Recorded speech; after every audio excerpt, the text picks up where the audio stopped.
Hello, everybody. Welcome in. Today it is Friday, the 4th of August. The 4th?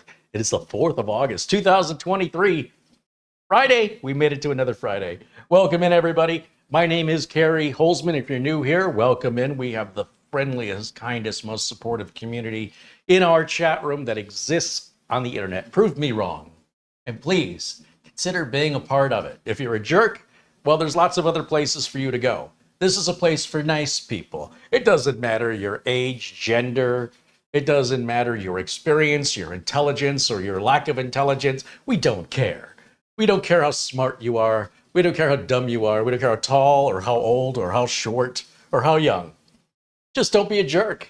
It's really easy, but you'd be surprised. About 80% of the population can't seem to reach that bar. But we're glad we have you guys here, and we hope anybody new joining us will consider wanting to stick around this friendly and positive atmosphere. And what an amazing community. Thank you guys so much for hanging out. Thank you for the early contributions, by the way. Paul O'Brien sent an Amazon gift card, very kind of him. And in fact, I'll read his message here in just a moment. Our good friend Buster, Peter Laycock, joining us from Scotland with a 10-pound contribution, says, good evening, Carey and Marlena, everyone in the chat, all the best from Bonnie, Scotland, where the temperature in Edinburgh is 61 degrees Fahrenheit, which is 16 degrees Celsius. I am so jealous. Sarge Tech also contributed prior to the show starting, $5 via Super Chat. He says, here is continued support for the Gatorade Fund.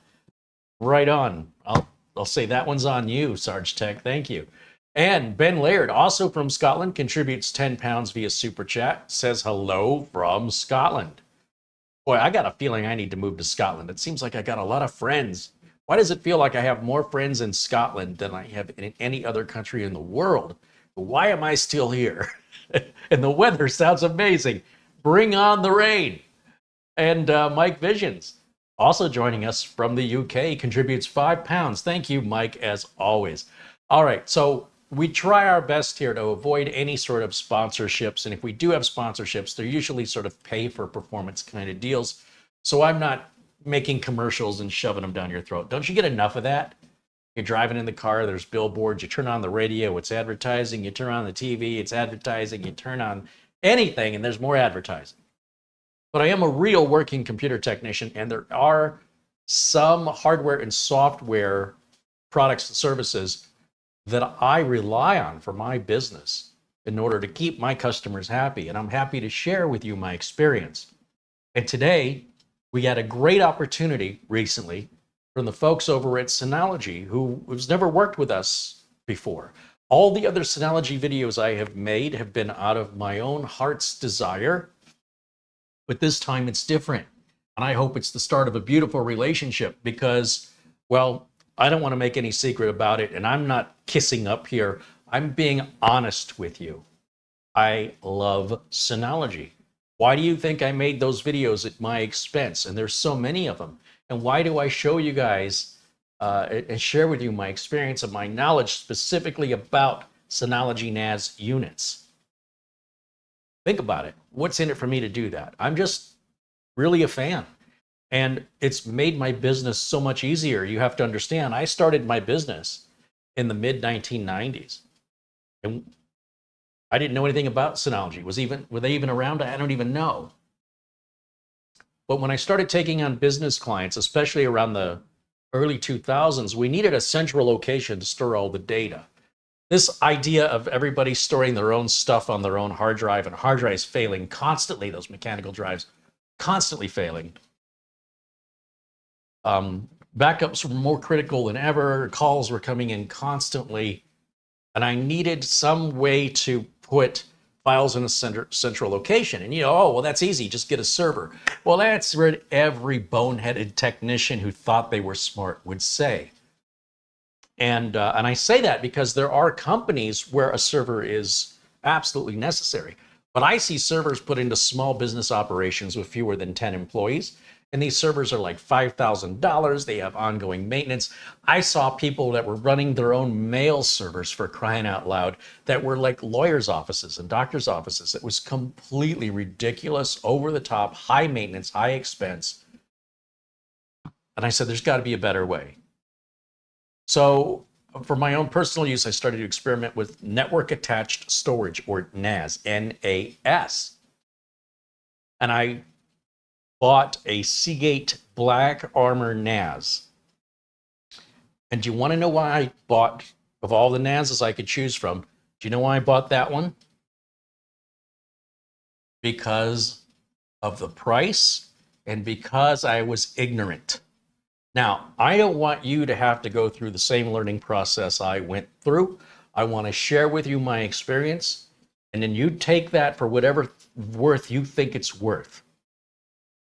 But I thought the Seagate Black Armor was amazing because I didn't have anything to compare it to other than a server. It was cheaper. It solved our problem on it was easy deployment, but it was extraordinarily unreliable. Data corruptions, hard drive failures, one thing after the other. And I had deployed these in a couple of my clients, which did resolve, let me rephrase, the number of data corruption or data loss issues or downtime that was happening because of the ongoing maintenance the server required was significantly improved by going to the Seagate Black Armor. But just as soon as you got comfortable and confident with it, out of nowhere, it crashed on you. And of course, that's when I learned you've got to make backups. Even when you have a RAID 5 array, I had situations on more than one occasion where the entire array got corrupted, and other situations where a drive failed, which caused another drive to fail. So now with a 4-drive RAID array, you can have one drive failure and you're okay. But if you have 2 at the same time, or before replacing one bad one, if 2 are bad at this, you're only leaving you with 2, everything's gone. It's all gone. The stress level, the embarrassment, the trouble to the customer, to my own data, it happened to me at least 3 times. And then there were a slew of bad drives. The 3 terabyte, were they Seagates or Western Digitals? Every single one of those drives I put in failed. Not all at the same time, but they all failed. They were all replaced under warranty, and then those failed. And having other friends as technicians in the industry, I was told, have you tried Beacus? Have you tried QNAP? Have you tried Synology? Have you tried, whoever? So I started to look into it. And I thought, okay, I'm going to experiment for myself, and got a Synology 4-bay NAS to replace. My Seagate Black Armor crashed, and I wasn't going to buy 4 new drives for it. I said, that's it. I'm getting rid of it. I'm done with this nightmare. And I need to find an alternative to offer my customers, because I can't really sleep well at night not knowing that they're going to call me tomorrow because of the Seagate randomly just crashing for no apparent reason. So I got a 4-bay Synology. I don't remember what model it was. And I have to tell you, I was blown away.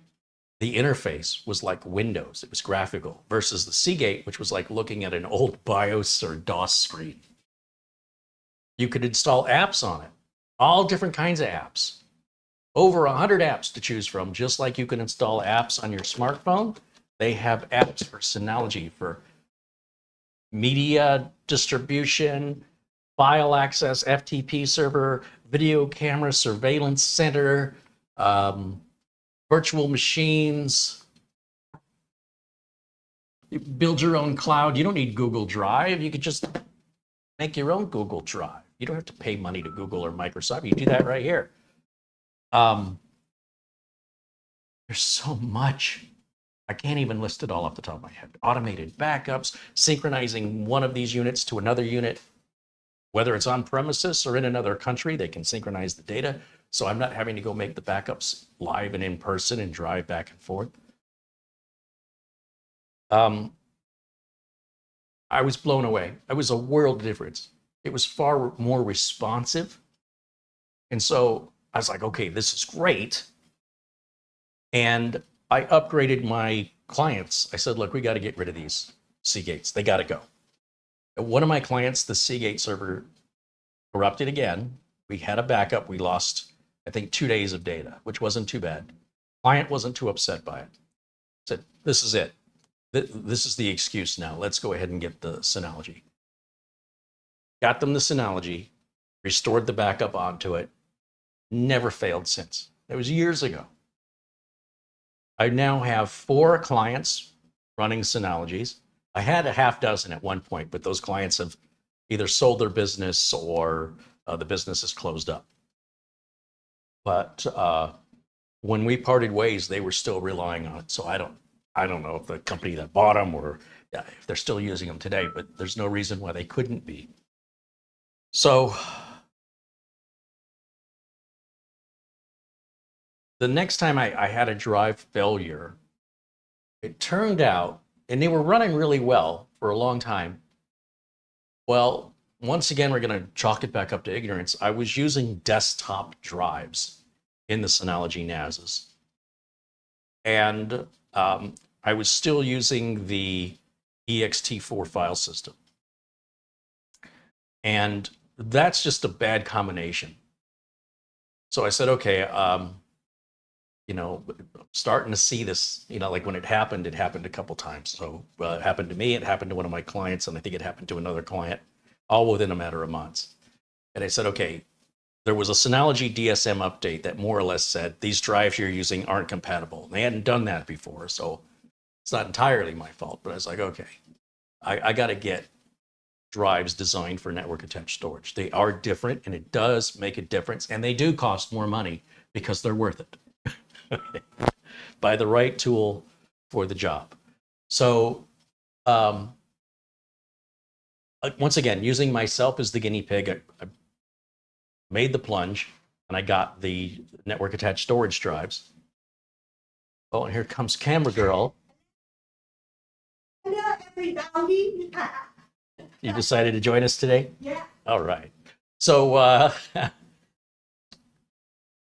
the network attached storage drives immediately seemed more responsive. And, you know, it kind of held my breath wondering, you know, is there going to be any issues anytime soon? And there wasn't. So a client of mine had a problem where the employee was making a backup of the server on the server and making a backup on the server, back on the server. And then that's backup on the server. They put on the server, they backed up again on the server. And it was creating a whole bunch of network traffic and just jamming up the entire storage array. And everybody was complaining it was slow and they'd have to unplug it and plug it back in.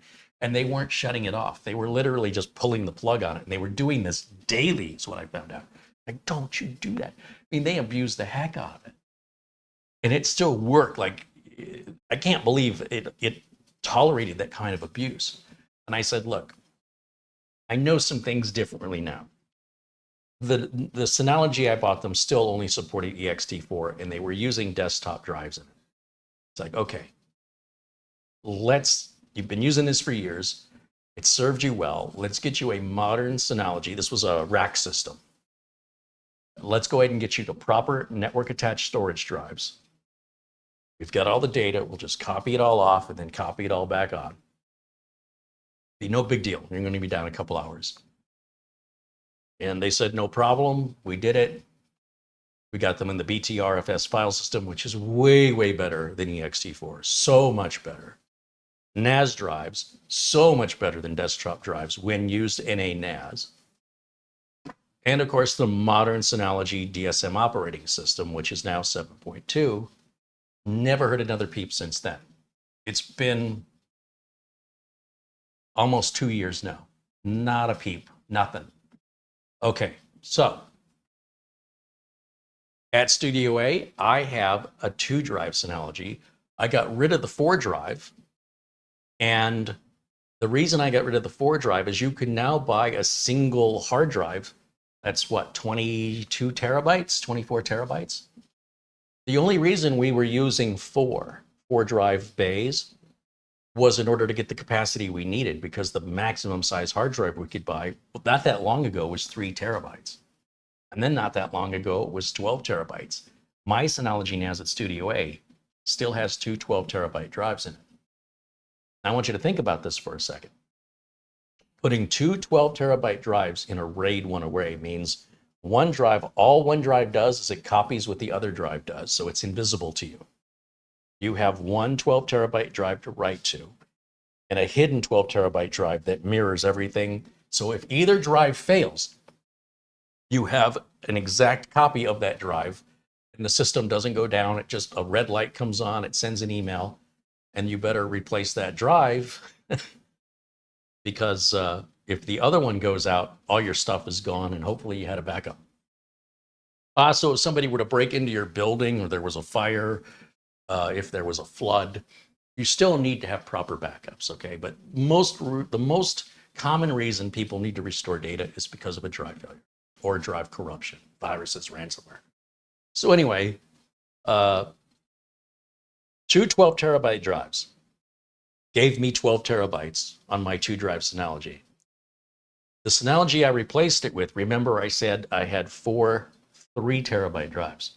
Same thing, right? 12 terabyte? No, because it's a RAID 5 array, one of the 4 drives is hidden out of use.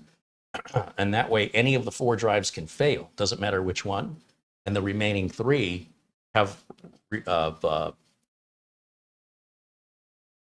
what's the word? Redundant data from the other. Each one drive has redundant data from the other 3.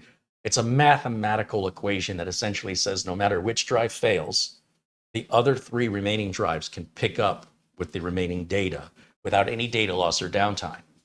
So that means you lose one drive's worth of storage. So if I had 4 3 terabyte drives and one drive is not available because it's basically your spare tire, that gave me a total of 9 terabytes that I could use. Now, by going to a 2 drive with 2 12 terabyte drives, one of the 12 terabyte drives is not available to me.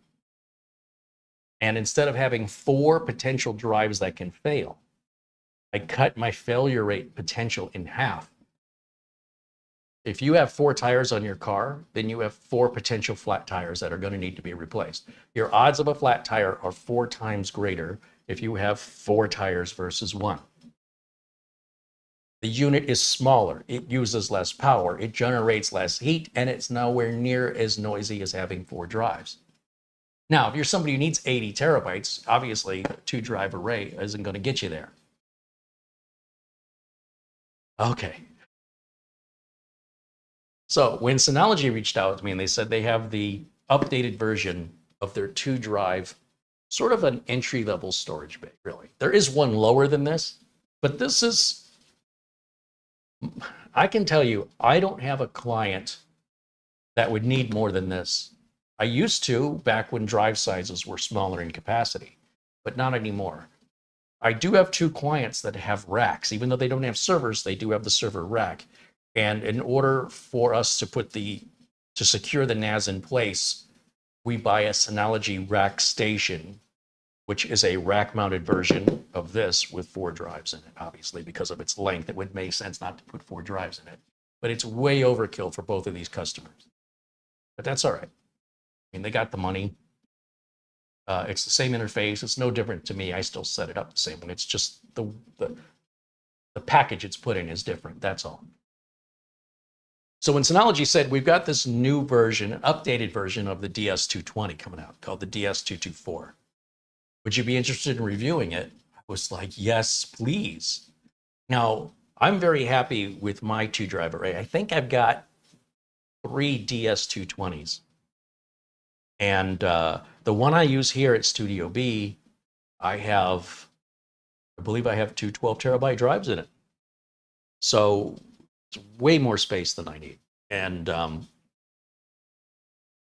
I was very interested to see what Synology has upgraded from the previous model because the case is the same. Synology is repurposing a lot of the same tooling and equipment from previous models. This keeps the price down, it gets on the market faster. And we're going to go over what these are today and what you should be looking out for, in my opinion, if you're considering buying one of these, along with some ideas of why you might want one. There's so much it can do. Whether it's for your own personal storage of media, photo library, music, movies, like I say, a camera surveillance, a recording station. If you want to play with micro containers and virtual machines and remote access, have it be a Plex server. I mean, it's just all kinds of crazy stuff. It's really up to your imagination, even if it's just a home lab. You know, a lot of people doing home lab stuff. So that is the long-winded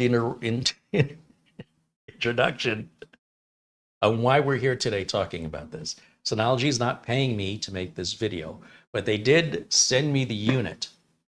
And they also sent some Synology branded hard drives to use in it. We're going to talk a little bit about that. They're not required. You can use other manufacturers' drives. When you get into the real high-end certified network attached storage devices for enterprise corporations, then you're going to have to use their drives. But that's for accountability reasons and certification reasons. But for home users at this level, it's your choice. But you definitely want to make sure you're getting network attached storage drives. And they usually have a compatibility list you can check with before you order anything. Let me give a quick shout out once again to some contributions I missed while I have been yapping. Richard Palmentier with a $10 super chat says, I'm glad to be a part of this amazing community, and hello to Camera Lady. Thank you, Richard. Paul O'Brien with another contribution, this time €5. He says, hello, Daddy. And Marlena, hello, Mammy. Well, if you saw my face, you both would disown me. Oh, I'm sure it's a face a mother could love. Apparently you're Mammy now. I guess it's better than Grandmammy. Welcome in, son. Glad to have you here. Ian Gooch contributes 10 pounds, says, hello, Carey. It's a cool 17 degrees Celsius. Hope it's not too hot in Phoenix today. Let's not even talk about the weather in Phoenix. I thought we were past our 110 plus degree days in July, always knowing August is terrible. August is usually the worst month to be in Phoenix. But I thought maybe we got it out of the way in July and we'll just have humidity. No, we're still 115 to 117 all this, the next 7, 8, 9 days. I think the 10-day forecast, we're at 115 or above, I'm pretty sure, every day. And then as we enter deeper into August, the humidity level goes up. So, you know, people say, yeah, but it's a dry heat. Not in August today. So aside from going outside, checking the mail, I'm trying to stay in the house with all the windows, the blinds drawn, the shades drawn, keep the house as dark as possible. It's really, really bright out there. It'll burn your corneas right out of your skull. Daniel Emberley says, I only use Synology for backup. I've been very reluctant to use it for other applications. Well, that's the beauty of these devices, is you can go at your own pace, whatever you're most comfortable with. You know, I understand not wanting to be too reliant on one thing to do too many things, converging everything so that when one thing breaks, now all these things are down. But I will warn you, once you go down that path, it's a one-way road. You're going to, oh, let me add this and see what it does. Oh, that's really good. I wish I would have done it earlier. And then you'll be like, okay, well, that was a risky move. I'm going to enjoy this for a while. Then you might feel a little brave again, a little sooner this time. Wonder what this will do. And then you try it. And before you know it, you're going to have multiple apps and you're going to be like, why was I so afraid of this? Let's take a look what's in the box. Now, I'm going to tell you, if you're my customer and you've got a server in your office and you have fewer than 20 employees, there's no reason for you to have that server in most cases. I can save your electric bill, keep your uptime up way higher, and you won't have anywhere near the security vulnerabilities of Windows by putting in one of these that takes up less space, doesn't require all of the hand-holding and maintenance, and this effectively has an operating system on it. Just like there's Windows, just like there's Apple's OS or Android on your phone, Synology has an operating system called DSM, and it's a full integrated, self-sufficient operating system, which is way more secure than anything from the big guys like Microsoft and Apple. Part of the problem is they're so popular, they're big targets. This is a specialty operating system. And make no mistake, this is an operating system. So just like Linux would be an operating system. It's made by Synology, and when you're buying Synology, you're getting the operating system, okay? okay? You don't have to buy that separately. It's part of the deal. Some people argue, for example, is Apple a hardware company or is Apple a software company? I would argue that Apple is a software company and they just are forced to make the hardware to run their software. Well, they're not forced to. They make more money. But you can't just go and buy an Apple computer and put your own operating system on it. At least not easily. You'd have to be pretty clever, ingenuitive, and maybe get some guidance online on how to do that, and be a very expensive way to be cheaper to buy a PC if that's what you were going to do. Some would argue that Synology is really a software company and that these hardware boxes themselves, anybody can make these. You can make your own NAS at home. You can take an old box and put it together and say, look, I'll use free NAS or use some other software to make my own NAS, and you stick it to the man. I won't buy their stuff. But if you're still using desktop hard drives and you're still using a full-size tower in order to have enough room to put your drives, it's likely going to be very unreliable, unstable, and potentially eat up a lot of electricity, collect a lot of dust, be a lot more noisy, take up a lot more room, and be very limited with what it can actually do by comparison of what you can do with the Synology arrays, NAS devices. I was going to say DiskStation, but they also have RackStation, which is the rack mountable case. And anyway, it's kind of a see it to believe it thing. So today we're going to do this, as always, live and unscripted. I've never taken this out of the box before.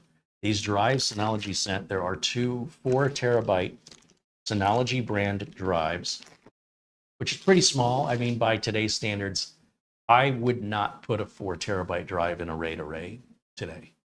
Drives are so inexpensive, including network attached storage drives, drives that are designed for this kind of usage. A minimum of 12 terabytes. 18 terabytes, it's around $300. So you could get 2 of those for $600. Pick one of these up for under 400. You're under 1,000 and it's all done, and you're good for years and years and years in most cases. But I'm getting ahead of myself. Let's open it up, see what's in the box, see how it's packed. What's great for me is it looks exactly like the DS220 packaging, and I've opened up a lot of those for my clients and for myself. Like I said, I've got one at Studio A, I've got one here at Studio B. In the box, you'll see it looks like this.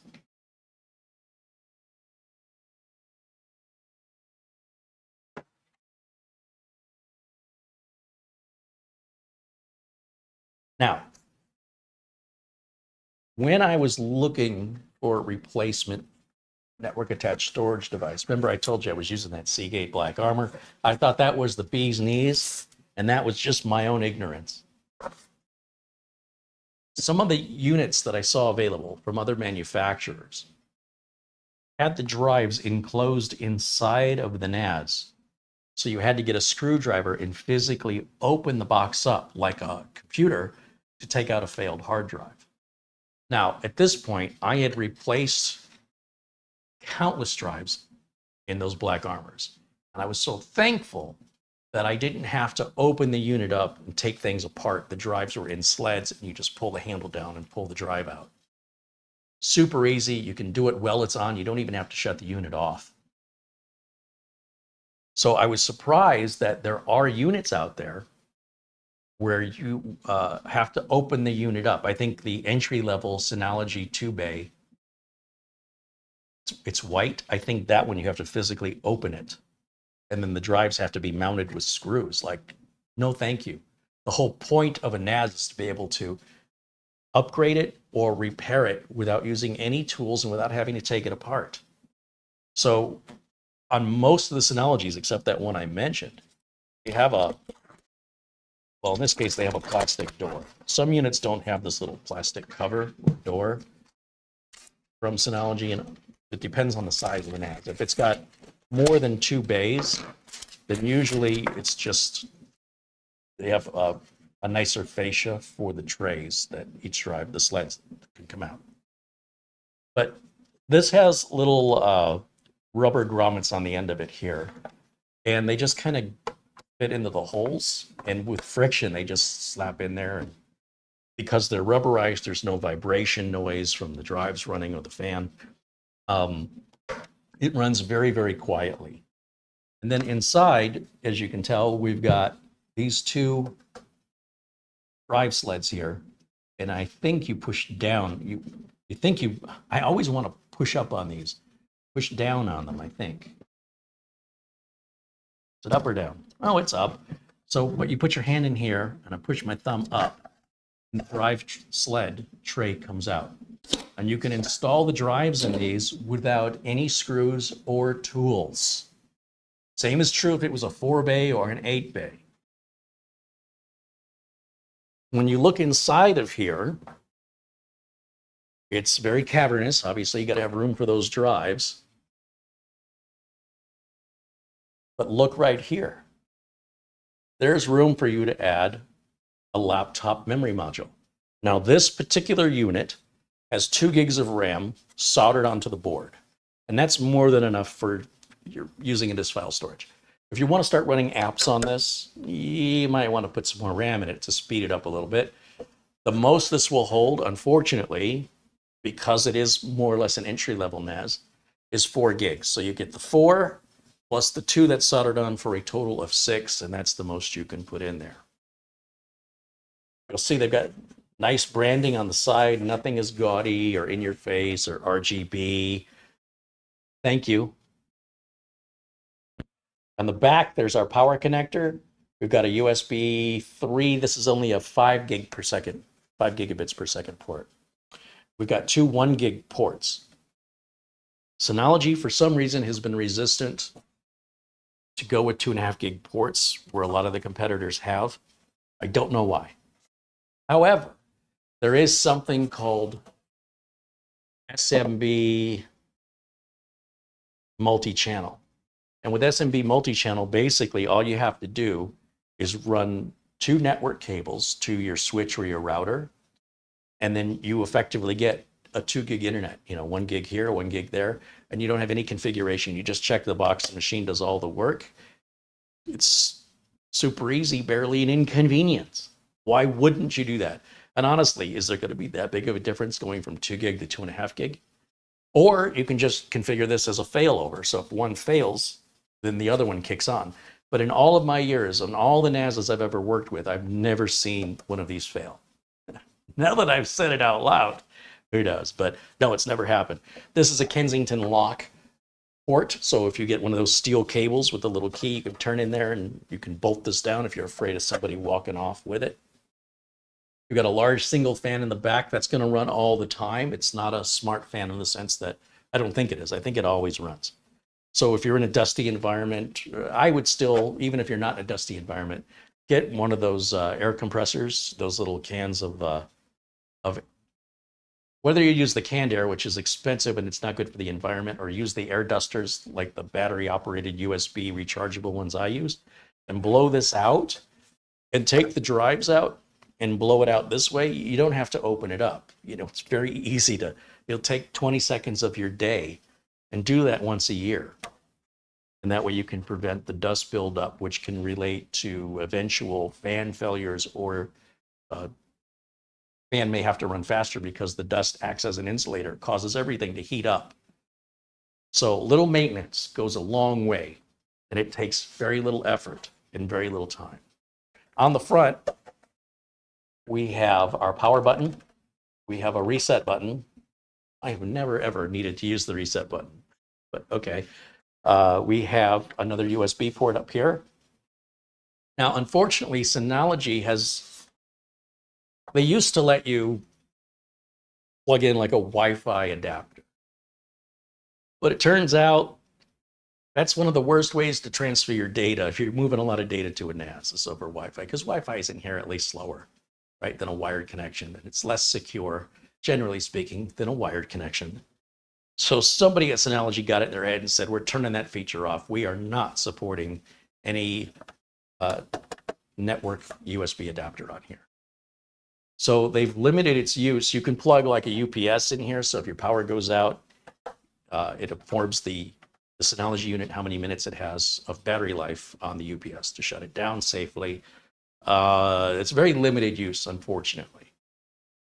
There are some, and I've made a video about it, ways of bypassing that with community projects that aren't supported by Synology. And, there's no guarantee if it's going to be reliable or anything to bump it up to 2.5 gig. But Synology does make other models. If you were that power hungry of a user, then maybe this isn't the place for you. But if you've never had a Synology before, okay, I definitely think, especially if you're new to NAS or you have a small or home business, this is where you want to start. And you may not need to go past this point. But here's the thing. This little guy supports the BTRFS file system. Now, a lot of the cheap NASs don't do that. Now, we talked about ext4, that's like a Linux-based file system. It's just old. So BTRFS is the B tree file system. BTR, that's B-TR, B tree. FS means file system. Sometimes it's called Butterfuss. It's more advanced, it's more evolved. It's just better. It's more robust, it's more efficient. Since using BTRFS, I've not had a single data corruption.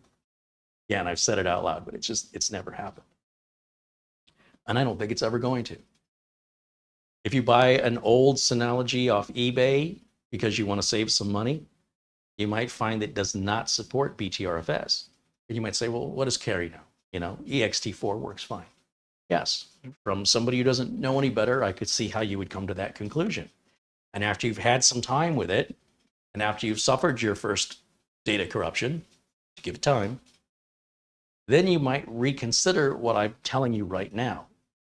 I'd like for you to avoid that experience because it's typically a matter of time. And even if you have your data backed up, it's still time consuming to address it, to reset everything and copy all the data back. Wouldn't it be great to just set this up, plug it in, and never have to deal with it for years? This thing will get its own updates for security. You don't have to touch it. Okay. There's no locks on these drives. Some of the Synology units, you'll see they have a little round key to lock the drives, but it's a plastic lock. So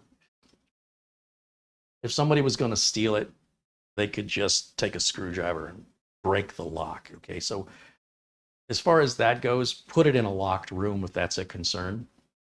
What else can I tell you? We've got rubber feet on the bottom here. Have I missed any features of this? This, for some reason, again, I'm not 100% on board with this decision, but Synology is using the Celeron J processor that was introduced in 2019. It's a 4-core processor on this brand new unit. I don't quite understand why they're using a 4-year-old processor. And that 4-year-old processor does support 2.5 gig. So it's not like there's a limitation why they couldn't have put 2.5 gig on it. So somebody at Synology is making decisions that don't make any sense to me, but I'm sure if I had the opportunity to talk to them, they could explain the reasonable logic behind that, but I'm struggling to see it. I can tell you if I try, like if I was Synology, why would I use a 4-year-old processor and why would I not offer 2.5 gig when all the competitors are doing that? I have to imagine it's about cost. It's about retooling the factory or retooling the circuit board. It's about getting to market faster. It's about sticking with a known platform that's been proven. It's secure. It's robust. You can't fault them for kind of playing it safe and keeping the price down and being able to get it out to market faster. This isn't even available yet. If you click on the link on Amazon, you'll see it's pre-order. It's coming out very soon. It's very well made. It's solid. This is not a cheap piece of junk. And I like that it's matte plastic, so instead of glossy where it's going to show fingerprints and such. Now, Synology does make units with faster connectivity. Some units, they even have a replaceable and upgradable network card slot. This is not that. This is more entry level. This you're probably looking around $350. And this supports what's called SHR, that's Synology's hybrid RAID. So as good as a RAID array is, RAID stands for a redundant array of independent disks. I've heard some people say that RAID stands for redundant array of inexpensive disks. But I think inexpensive is a subjective term, because I've seen some RAID arrays with very expensive disks. So you have a RAID array of inexpensive disks using expensive disks. So I think that's an improper explanation of what RAID stands for. It's got to be independent. Each disk is independent. That's universally objectively true. Each disk is not necessarily inexpensive, depending on how much money you have and what you think is inexpensive.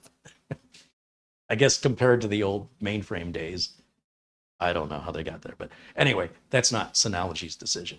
But Synology has improved that, and they call it Synology Hybrid RAID. Why is Synology Hybrid RAID important? Can I help you? Synology's watching. Oh, well, welcome in, Synology. So why would Synology Hybrid RAID be important on a 2-drive NAS? It's only a 2-drive NAS. What's the point of it? If we're going to go into a RAID 1, that's pretty much all we can do. We need 3 drives or more for a RAID 5. But here's what you don't know. And again, we're going to chalk this up to my ignorance. Synology's hybrid RAID allows you to mix drives of different sizes. Okay? And again, that doesn't benefit you on a 2-drive NAS. But think about this. What if you have one of these and you decide you want to go to a 4-drive array, and you want to use the 2 drives you've got now to lower the expense? Maybe you're going to sell this on a used market, and now you want to get the 4-drive NAS from Synology. Think about this. If you did that if you had configured with SHR or Synology's hybrid RAID, you could take those 2 drives out of your 2-drive Synology, put them into a 4-drive Synology, along with 2 more drives that don't even have to match, and automatically resize your array accordingly and not have to back up all your data and copy it all back and do all that work. It's pretty cool. Or maybe you just start off with, maybe you've got an 8-bay Synology NAS and you're only using 2 bays. But as you're growing, maybe you're into digital photography or videography like me and all the videos I make, you run out of space quicker than anticipated. All you have to do is go buy another drive, pop it into bay 3. Boom, you can auto extend the size of your storage pool. And then when you run out, go buy drive 4, drive 5, drive 6, and they can be of varying capacities, whatever's on sale that day. Maybe you put a drive of capacity in there that wasn't even available when you bought the NAS and mixed it with all your other drives of varying capacities that are several years old and continue to grow your array. Come on, that's pretty darn cool. My Seagate Black Armor didn't do that. So that's what Synology Hybrid RAID does for you. Even on a 2-drive array, it gives you this ability to move forward and expand should you grow in that direction, which is entirely possible. When I'm going to put a NAS, whether it's for use for myself or my clients, it doesn't matter. I have certain requirements, and those requirements are: 1, it has to support BTRFS. That is not negotiable. 2, there's no way I'm going to need a screwdriver to open it up to replace the drives. I've had too many drive failures. However, not in the last few years. So that maybe drives have gotten better. 3, we're only going to use network attached storage drives. We are not going to repurpose desktop drives. Even if they work, no way, I'm not sullying my reputation so my customer can save $10. I'm not doing it. These are absolute not negotiable. If I'm going to put my name behind something and I have to support it, I'm the one who's going to get the call every single time it fails. You know what? I don't want it to fail ever, because then I make more money. If I have to go out and service it, Doesn't make me look good. It costs me money. My customer's inconvenienced. And whatever the customer thought they saved or whatever extra profit I thought I made isn't going to last. Those are dice I cannot roll with my business. And if I won't roll it with my business, I won't roll it with my own data at home. So BTRFS required. NAS rated hard drives. That means Western Digital Reds or Seagate Iron Wolves. And now Synology's gotten themselves in the market of branding their own drives. Okay, this is interesting. Talk about this for a minute. Now, first of all, thank you to Synology. I was not expecting them to send drives, but I'm going to bring this up to the camera and I want to show this to you here. Bada boom. If my camera's going to focus on it. Synology can certify these drives to give you a better peace of mind than, some other manufacturer they have no control over.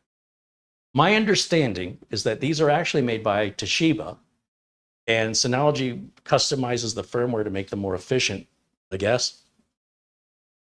But they don't have very many models to choose from. Toshiba, when it comes to buying a hard drive, most people think Seagate or Western Digital first and foremost, generally speaking.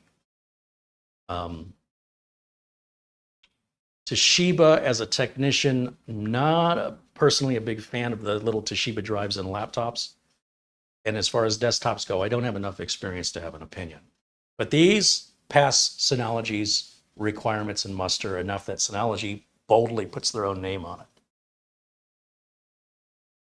Toshiba doesn't make drives, as many drives as Seagate or Western Digital, nor do they make the varying capacities of Seagate and Western Digital. So you have limited options to choose from here, and they're quite expensive. However, if you want peace of mind and you want to make sure everything is certified, how much is that worth to you? How much would you pay for peace of mind? So me personally, just for full disclosure, I don't use Western Digital Reds. I only use Seagate Iron Wolves in my Synologies and in my customer Synologies. These were not an option for me. This is a fairly new thing, at least it's new to me, that they branded their own drives. But they are pricey. But then again, they're certified. So for some businesses, that's not negotiable. They've got to have certified drives. Then that money's not going to be a big deal to them. For a home user, it could be a deal to you. So obviously, using Synology branded drives in a Synology NAS is ideal if you can do that, if you can afford it. Now, given drive capacities today, putting 4 terabyte drives in, I mean, we can get an NVMe drive that's 8 terabytes these days, right? But for the sake of demonstration,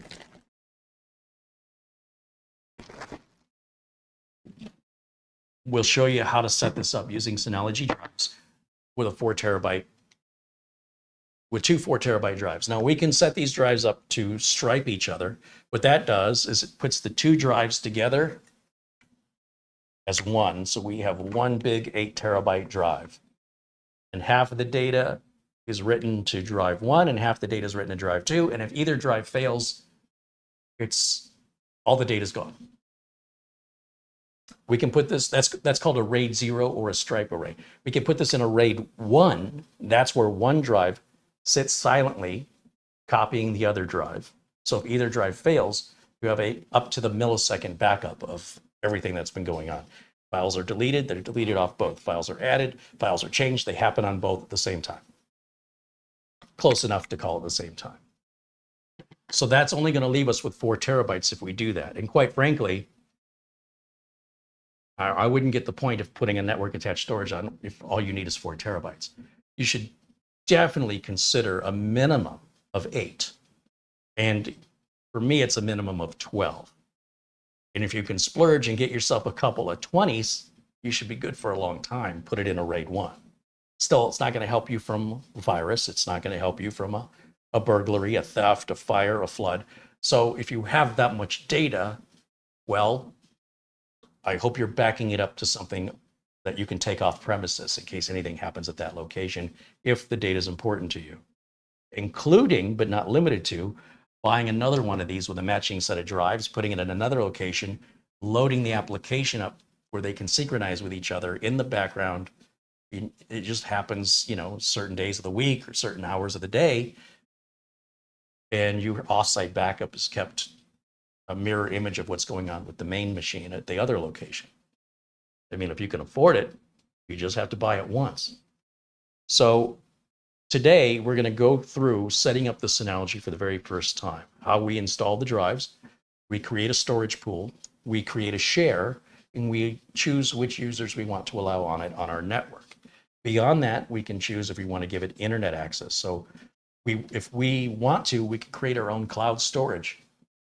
We can have our music and our movies available to us when we travel, playback on our phone. Well, this sits at home just left on. You don't need a keyboard, a mouse, or a monitor. That's the other thing. If you were to build your own NAS, you effectively would be repurposing an old PC, which is not power efficient, and it would require a monitor, keyboard, and a mouse. This, on the other hand, is a network appliance. There's no screen. All you do is plug it in to your network, plug it into power, you're done. It's 2 cables, power and network. Then you're going to access it like a website. You're going to go to its assigned IP address. You're going to log into it with your credentials, and you can put on whatever apps, do whatever you want. I'm going to show you how to do that today. In the box, there's our quick installation guide.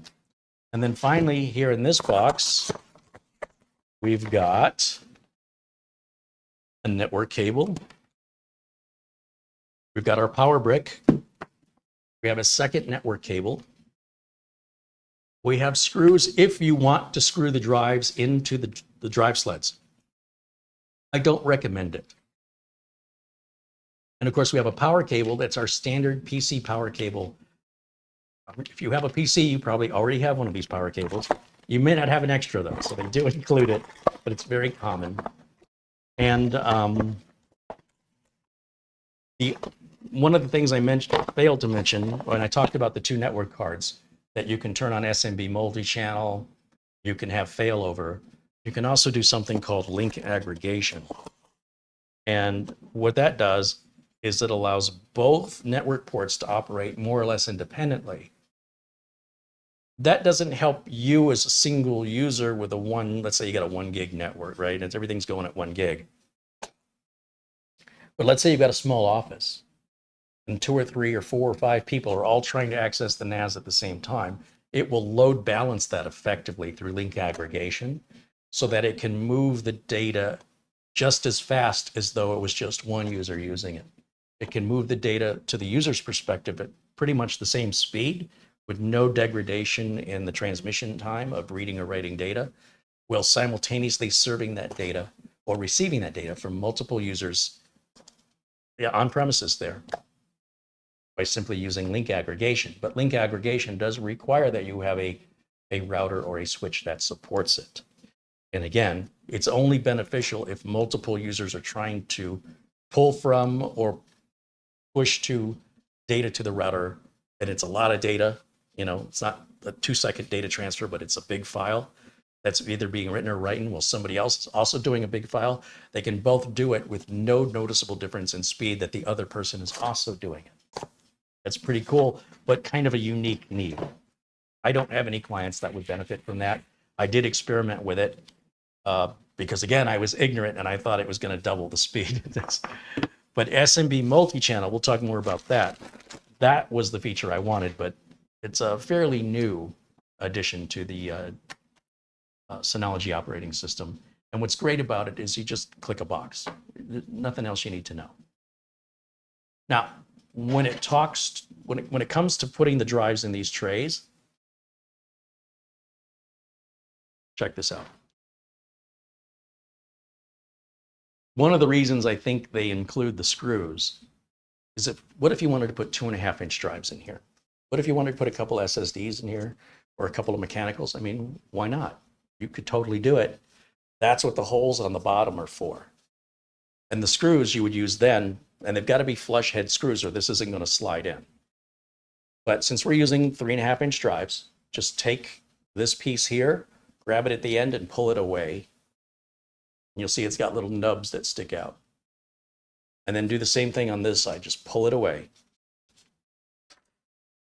Take your hard drive, and with the connector facing, obviously, you would not put the drive in where the connector is going to go up against this big barrier. Connector's got to be open and available, so it's pretty obvious which way you've got to put this in. Just gently set it in there. Push it all the way as far as it'll go. And if you look on the side, you'll see the holes line up with the holes in the drive. And it's nice, you've got these little rubber grommets that help take down any vibrational noise, because these are spinning platters.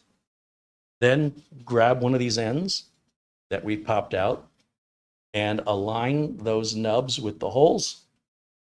With the flat edge right here, notice how one edge is tapered and one edge is flat. That flat edge goes to the front. Align the nub with the hole and simply push it and you'll hear it click. And do the same thing back here. There's one. Take the other side, same thing. Am I going too fast for you? Is this too complicated?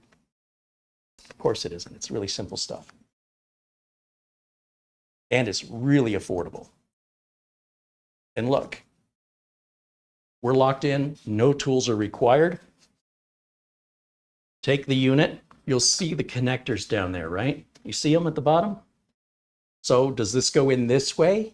No, because the connectors aren't at the top. So we've got to turn it this way. Just the instructions are your eyeballs. Use them. Also, if you look very closely, you'll see the handle is branded. It says Synology there on the end. And do they show direction? If you look very, very carefully, it's black on black. It's hard to see. There is an arrow pointing up. I know I've got viewers who are going to go, but Carey, when you hold it this way, the arrow's pointing down.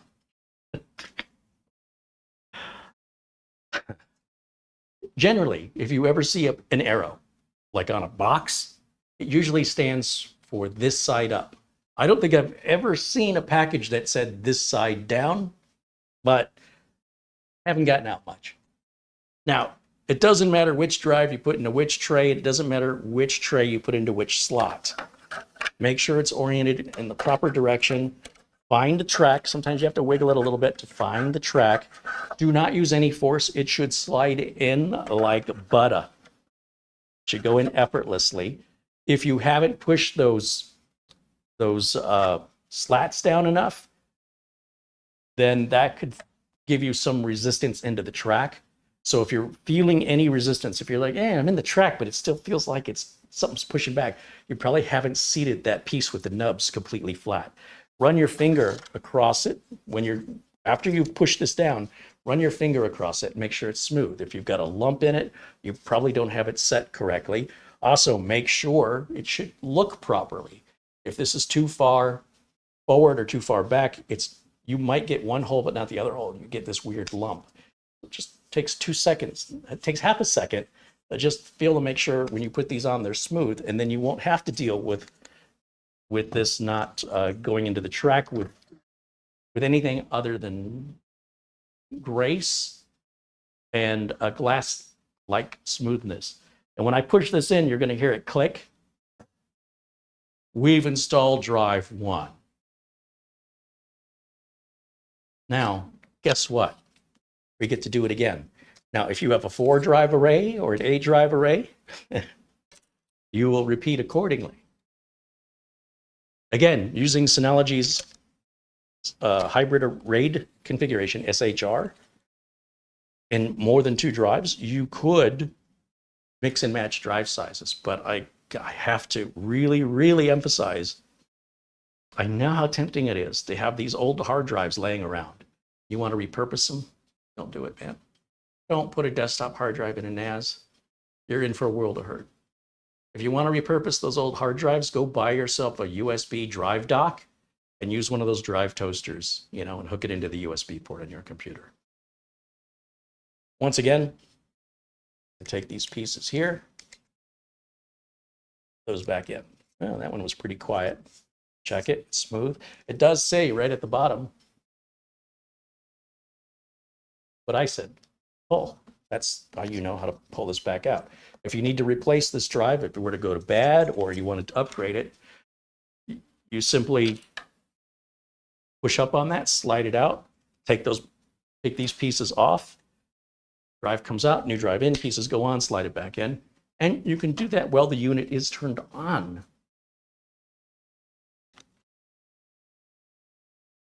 Okay, so there's our last one right there.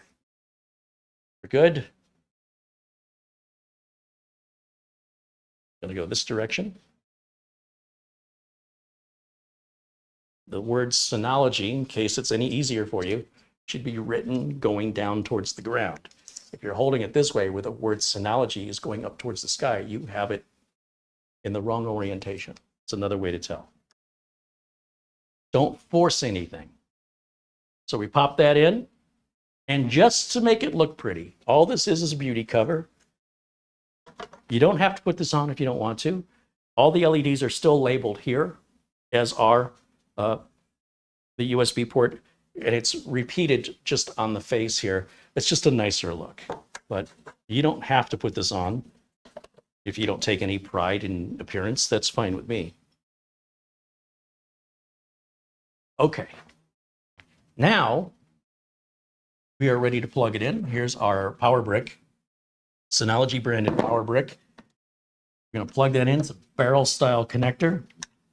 That's our PC power plug style of power plug, which I've got lots of. I'll use mine. You don't have to use theirs. If you're like me and you have them laying around. And then finally, we need to plug it into our network, and it doesn't matter which of these two network ports we use, or we could use them both, as I mentioned, and use SMB multi-channel. But for demonstration purposes, we're just going to use one for right now, and it doesn't matter which one. Then turn the unit on for the first time. You'll see the light starts to blink, and it has to boot up just like any other computer. Here's the thing, though. When this boots up, it has no operating system on it. You say, well, wait a minute, didn't you tell us Synology has their own operating system? Yes. Yes, I did. Well, then where is it? Well, it's got sort of the seeds on the chip on the circuit board. What it has to do is it has to plant those seeds, for lack of a better explanation, and go out to the internet and pull the current version of the operating system down. Because, you know, for all it knows, we could have this Synology for the next 10 years. And there could be a lot of new versions of the Synology DSM operating system since then. So when we're setting this up, what it's going to do is it's going to go out to the network and it's going to grab the latest version of Synology's DSM. Now to configure this, as I mentioned, there's no keyboard or mouse or monitor. We have to access this like a website. Now to do that, I've got one of my little HP mini computers right over here. You see, I've already plugged it in. And I'm going to go ahead and turn this little HP mini computer on. And we're going to boot that up right now. And we're going to go over to my HDMI input, which is the video output of that little mini computer. Let me get this box out of my way. I'll grab my keyboard and mouse for that little mini computer because I don't want to use the streaming computer and screw up my stream, okay? So I'm just trying to do this to give me some semblance of organization. Keeps my OCD happy. You'll see we got drive activity lights going on there. And let me go over to my HDMI input, which is right here. And then I'll put my camera in the corner. So I'll stick myself up here in the corner. Okay, and then what we need to do is we need to find the Synology on our network. How do we find it? Check this out. This is something also, first time I ever saw anything like this was from Synology. Now a lot of other manufacturers do it. I think they're copying Synology. Open up a browser and we'll type in find.synology.com. And it will search your local network. Even though you're on a web browser, it's searching your local network, looking for any and all Synology devices. You could have 15 of them, or you could have one. How do you access one from the other? If it's being assigned an IP address from your router automatically, and that's subject to change,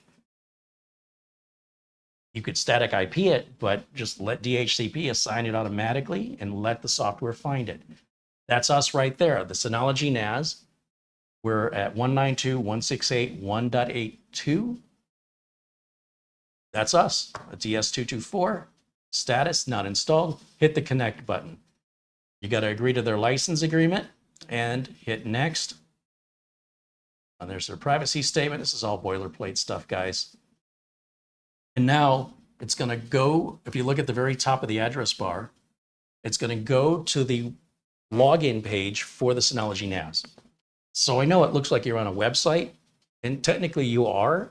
It's just a website that's in your house. It's in your building. It's not out there in the cloud. Don't worry, nobody from outside of your house can access this, unless, of course, you've given them access to your Wi-Fi network or something. All right, it says, welcome, set up your Synology DS224 now. That's bossy.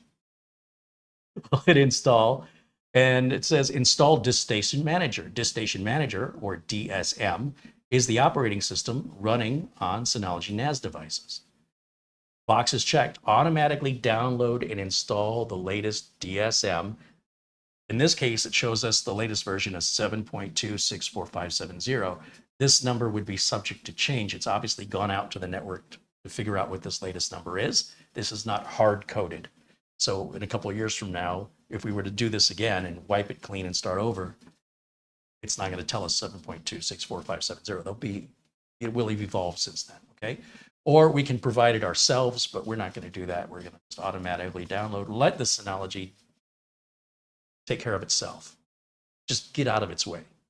Now it's going to warn you, whatever drives you put in here, in order to do this, we have to erase them. It doesn't know that we just took those brand new out of a package. This is a boilerplate, one-size-fits-all statement that what you're about to do is to reinitialize or initialize disks, regardless if they had been initialized before or not. We're going to treat them as though they are brand new, and if you have any data on these drives, when you click OK, you are acknowledging you're okay with us to obliterate all data and partitions, should any exist, on the drives you've put in here. These are brand new drives and therefore have no data or partitions. You must click this box that you understand this is an irreversible action. This is a one-way street. That's what you want. Hit continue. Now it's going to download the DiskStation Manager, and it's going to create our partition. And that's just for us to boot into the operating system. That does not create our RAID array. That does not create our storage pool, because we could create a RAID 1, a RAID 0. We could have 10 storage pools or just one if we want to. It's all up to how you want to configure it. So all we're doing at this point is getting the operating system installed on the drive, because it's too big to put it on a chip on the circuit board, right? So just that little seedling is there on the circuit board. And then it goes out and gets the latest, most secure, most robust, most feature-rich, most reliable operating system, so that you're not installing an old, outdated operating system, which doesn't have all the features, all the security, or ease of use, right? Things just keep getting better. It keeps evolving and getting better. And this doesn't take very long. Keeping in mind, I have a very slow internet connection here at Studio B. And even with my slow internet connection, this doesn't take very long at all. Now, let me take a look at the chat, because I've been so excited to share all this information with you. I have not been paying attention. So while we're waiting here, Ben Laird wants to know, what's the speed of a mechanical drive in a NAS?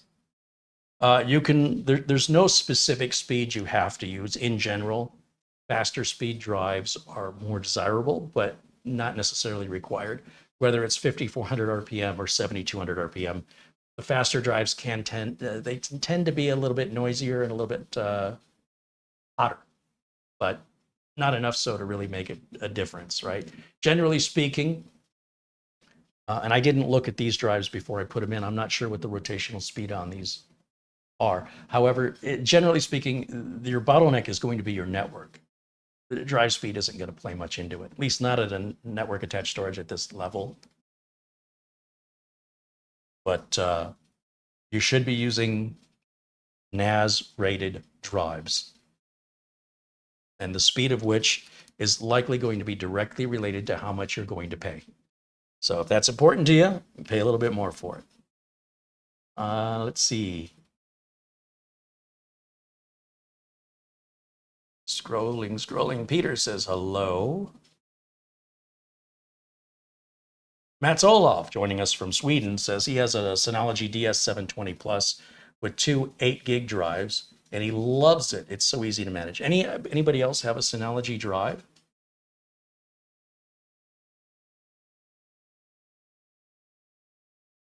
Check. Somebody said I didn't have sound, but my sound is clearly going out. Okay, now it's going to be rebooting here.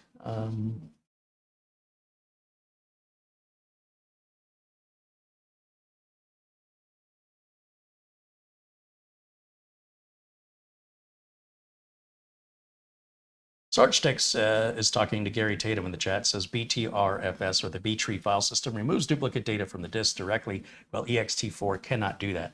Again, all you have to ask yourself is which one is newer? Is ext4 newer than BTRFS? If it's newer, that means it's more advanced, it's more evolved, it's more feature rich, it's probably faster, more efficient, and more reliable. That's generally the rule of things in tech, unless something is experimental or beta.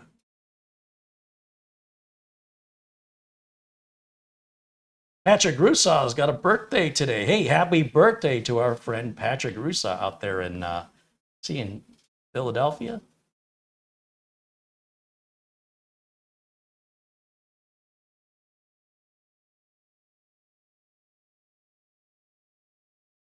There's Bill Wickens joining us. Bill Wickens says, hi, Carey and Buster. Thank you. I'm having fun checking and testing various ISOs. It's a joy to have enough storage and RAM without having to delete and start over. Thank you so much. That's awesome. Bill Wickens received one of the free PCs. And much thanks to our friend Peter Laycock for making that possible. And we're glad to hear he's enjoying it. I always love to hear back from people that we send items to, that they're, how they like it. Usually no news is good news, but it sure does feel good to get confirmation.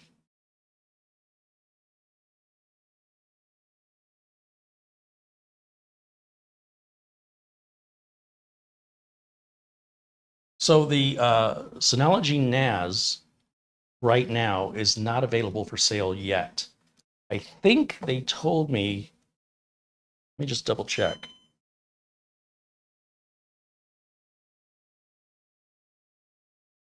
Oh, $20 comes in from Gary Tatum via PayPal. He says, I want you to know how great it is to be watching again. I just got out of the hospital from a heart attack. I'm doing fine now, and I hope to see many more. Oh my gosh, well, we're glad you're doing well and feeling better. Thank you so much for contributing, and hopefully we can keep you distracted a little bit here and keep that blood pressure down. Glad to hear you're back home. Hospitals are not fun places. Alan Lindos contributed a $7.77 Amazon gift card. It said it's his late fee. Gilbert contributes a $25 Amazon gift card. Thank you, Gilbert. Our friend Peter Laycock with an Amazon gift card. He said, enjoy the Amazon gift card for the show. Your friend Buster. $15 from Nick Caffrey. He says, my Saturday tech fix with Carey. Here's a little contribution to the Gatorade Fund. Thank you, Nick. And I think I have, what?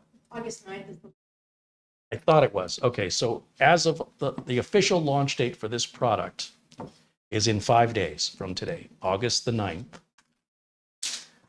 So the previous model, the one that I have, the DS220, is still available, but I mean, for a few more dollars, why not get the latest and greatest? It's not a massive difference in price for me, enough to justify buying the older model. But, it's up to you. Now, you'll see it says, welcome to DSM 7.2.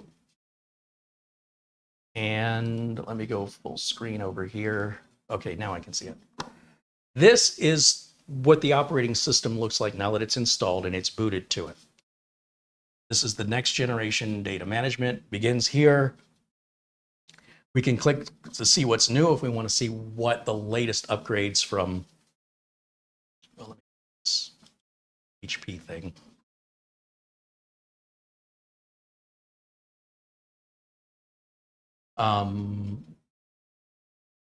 Okay, so this is Disk Manager 7.1 that it's taking us to, not 7.2. But just a lot of information here and things that they've enhanced, new features they've added. You could certainly spend a lot of time. There's a lot of information in here. Surveillance station is the thing for video cameras to record. You could save a lot of money by doing this all yourself, okay, by using surveillance station instead of buying proprietary equipment and CCTV systems. This is way more customizable and useful. And this would be like if you wanted to do a manual install. They even have a tool here on the Synology website called the NAS selector. So if you're not quite sure which NAS is right for you, you just answer questions. Are you a home or small office, or are you a business or an enterprise? Okay, I'm a home or small office. So you can click that. And it says which applications are you wanting to run on your storage? Do you want a file server and synchronization? Do you want data backup? Do you want a multimedia hub? Maybe you want all of them. Select whatever ones apply, or the top 3. Select one here and hit next. How many users are going to be connecting to it? Yeah, it's just home, it's 1 to 5, let's say, or maybe it's a small business, there's 6 to 10. Do you need image recognition? What did I just say? Image recognition? Yes. DSM has artificial intelligence, you know, the buzzword AI. So if you're like, find me the pictures that I've got on my NAS of a horse. I don't know where it is. I've got 20 years of photos, all digitized. I'm pretty good at labeling and putting them in folders, but now I got so many folders, I'm not sure which folder it's in. So I did my best with file name, descriptive file names. Where I am, the date, what's it a picture of? You don't have to do that anymore. Synology can scan through your photos. And don't worry, it's not laughing at your photography skills. It's not judging. Find me a picture of cars. Where's the photo album I have of the car show? If you've got that many photos and you're not so OCD as me with regards to your labeling, you can put all your photos on what is essentially a photo app, a digital photo app on Synology that can use AI. And not only can you then see these photos on your phone, maybe you're on a cruise ship in the middle of the ocean and you've got an internet connection, right? Because they have Starlink and stuff these days. And you're talking up a new friend that you met on the cruise ship. And you're like, oh, did you ever go to this place? Oh yeah, I went there. In fact, here, let me pull up my pictures of it. And all your pictures on your Synology at home in your photo station. For your DiskStation, they have the photo app. You can, oh man, I've got like 1 million photos. How am I going to find this? You just use the AI search to say, show me photos of whatever the subject is I'm looking for. Cool is that? So again, it might be a feature some of you never use. It might be a feature you wonder how you ever lived without. And that's just a part of what this NAS can do. And then it goes on to ask you other questions. Do you want, yes, I want to use AI, right? So it'll show you the NASs that support that. And it says, based on how you answered your questions that we just asked, these would be the NASs that we'd recommend, depending on how much actual capacity you need. And you'll see it starts with the DS220. Doesn't that look familiar? That's because this is the new version of the DS220 called the DS224. And they do have the little plus symbol, so that is a part of the name, DS220 Plus, and in this case, the DS224 Plus. Okay, so not rocket science, everything's pretty obvious, pretty straightforward. But let me get back to our setup. So we're back at the main screen, and just know there's a lot of resources at the Synology website. I don't have time to go through it all right now, but if you want to learn more, you could spend hours there and increase your understanding and knowledge, and including, you might learn that if you already have a Synology NAS, that it can do things you weren't aware it could do. So it might be worth it to check out what Synology has on their website there to introduce you to concepts that your NAS is capable of doing. Or if there's something really important you want your NAS to do, and you want to make sure the Synology NAS you buy is one that's going to do that, spending a few minutes there costs you nothing so that you can make the decision that's best for you. All right, so let's set this bad boy up. Here we go. We'll start. Now, we have to give the device a name. Now, I have typically, because my customers always save their data on a server, I just call the Synology NAS a server, even though it's really not a server. But it's an easy, how else do you describe it, right, as an average person? So it's a server. Okay, we have to give it an administrator account. This is the account that can log in and make changes to security and updates and configuration. You don't want anybody willy-nilly just getting in there and making changes. So back in the day, you'd use admin, right? You'd say admin. That's insecure now. Every hacker in the world knows the default administrator account is admin. So why would you want to make it easy for hackers? So Synology is going to put their foot down if you try and use that. And they're going to say, It's a Jurassic Park reference. So I'm going to say the account is called Carey. All right. And there's nothing on the NAS or on my network or any stranger looking at information online, looking at the data flowing, would know that that's me, okay? Or would have any idea that this NAS is me and that would be the login name. Obviously, if I call my Wi-Fi network Carey and I call my Synology Carey, any hacker driving by could put 2 and 2 together, okay? So don't make it easy on the hackers. Now, for a password, Synology's put their foot down on this as well, because too many people will type in 1, 2, 3, 4, 5, 6, and then they end up getting hacked. They end up getting their data erased or encrypted or held ransomware. So Synology is now saying, we're not going to let you be so disrespectful to your own data because it's making us look bad in the news. When the end users are too lazy or too ignorant, or they are disconnected from society or from reality, they're disconnected from reality, where they're like, well, that's never going to happen to me. And they don't take security seriously. And a bunch of people all do the same thing. And then they get infected with something, their data gets corrupted through a virus, and they cry. They cry really, really loud, and they go to the news station and they go, meh, meh, when they caused it themselves. Synology's the bad guy. They sold me a bad product.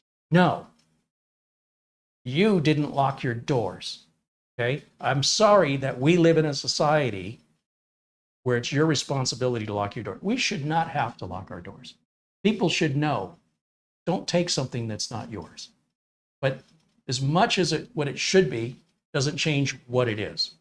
And since so many people were not taking password security seriously enough, it was having an end result of giving some, likely like a black eye to Synology, right? When somebody drives their Tesla off a cliff, they go, oh, it's the Tesla. No, it was the driver. So instead of finger pointing and saying it was you, no, it was you, Synology says, no, you must meet these basic minimum security requirements. You must. Thank you, Synology. As a computer technician, I don't like getting those calls from my clients who have a self-inflicted problem because they decided not to take their password seriously. And now they're crying and whining, and it's an emergency. Stop everything you're doing, Carey. Get over here right now and fix this. I hope they had a backup. One great step to avoiding that stressful situation is to take your security seriously. Don't give everything the same password. And when you set your password, write it down somewhere or use something like RoboForm. Find a secure way, because when you set this up and you just make something up off the top of your head, you are not going to remember it. And 3 months from now, when you want to log into it, you're going to say, oh, Gosh darn it, Synology made me set a secure password and now I can't even hack myself. That was the point. At the very least, get a pen and paper and just make a note to yourself, okay?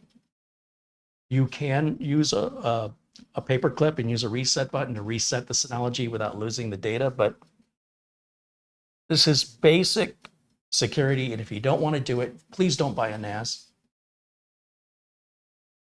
Again, I guess I'm a terrible computer technician. I should encourage people to create situations that were totally avoidable so I can bill you $125 an hour to undo the mess that you allowed to happen. But it's just so easy. It's so avoidable. So as a technician out in the field dealing with the average customers who don't take this seriously until it affects them, and then it's too late, I want to thank Synology for enforcing these rules. Hallelujah. Okay, so now we're going to put a password in here. And it's going to judge the strength of our password here. So I'm going to type in, for now, I'll say, this is my password. Passwords don't have to be one word. They can be a whole sentence. And you'll see, despite how long that password is, Synology says, that's just too weak. Okay. What if I typed in this with a capital T and a number 1 for the I? Is with a number 1 and a lowercase s, my PASSWORD. Oh, it seemed like we were doing good for a while there. It's saying, you simple-minded, thoroughly optimistic person, you don't realize just how clever and how determined the bad guys on the internet are out to get you, that you think that that is a good password. It is not. So what is a good password? A good password, generally speaking, is going to be a combination of uppercase, lowercase, numbers, and symbols, and have it at least 8 characters long, but preferably 12 to 16. You say, well, how am I ever going to remember that? Well, you can be clever. You can replace letters with symbols, like you can replace the letter H with a hashtag. You can replace the letter I, the number 1, or an exclamation point. You can capitalize every other letter. Obviously, the more difficult it is for you to enter, the harder it's going to be for a hacker to crack it. The easier it is for you, the easier it is for them. So let me think about this. What do I want to put in here? I got to think of something clever. We'll do the number 5 with the letter S, and then YNOLOGY. That one I typed. So that right there has already gotten better. See, it looks like it says Synology, but it's a number 5. And then I'll type exclamation point. No, I'll type at Carey exclamation point. Okay. I just made this up. This is not a password I've ever used before. What are the odds I'm going to remember this in 5 minutes? Make a note. Get a piece of paper. Here, look how easy this is. Get a Post-it note. Grab a pen.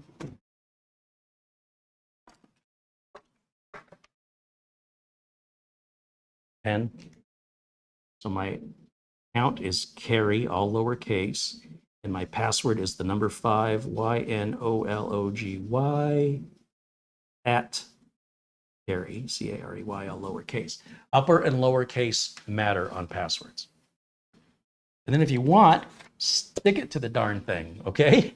Whatever you do, don't be like, oh, I'll remember it. No, you won't. Unless it's a password you use all the time, in which case, when the bad thing happens, it's your fault because you couldn't be bothered, okay? Just remember, when the bad thing happens because you are exercising bad password practices, you caused it to yourself, and it was only up to you to prevent it from happening. Nobody else can prevent it from happening to you except you. And if you can't be bothered, the hackers love you for making their job easy, okay? And so it just takes a minute to make the note. Now we have to enter that password again, just to make sure.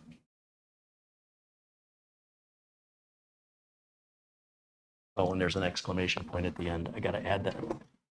Oh, did I leave out the G? Yeah.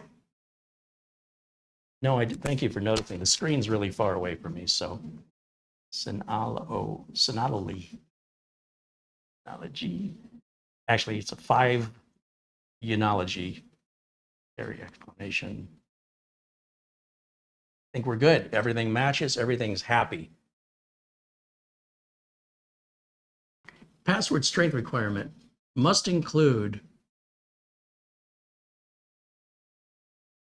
exclude name and description of user from password. Oh, it doesn't like me using that login name. I love that Synology does. I know some of you are like, oh, what a pain. They're helping you. They're forcing you to do the right thing that you can't be bothered to do, that you're going to turn around and blame them for when you get yourself hacked, when your data gets ransomware. I can't emphasize this. This will be your fault. So thank you to Synology for really, really forcing this on people because they need it desperately. All right, so let's do, we'll keep that the same. What if I just type that again? Can I do it again? Yes, well, yeah. Let's do it with a capital S. SYN at Syno exclamation. How about that? SYNO exclamation. Okay, does it like that? Oh, by Jove, I think we've got it. So not to confuse myself, we'll get rid of that piece of paper. We're going to get the pen out and we're going to write that down. So remember, it's Carey.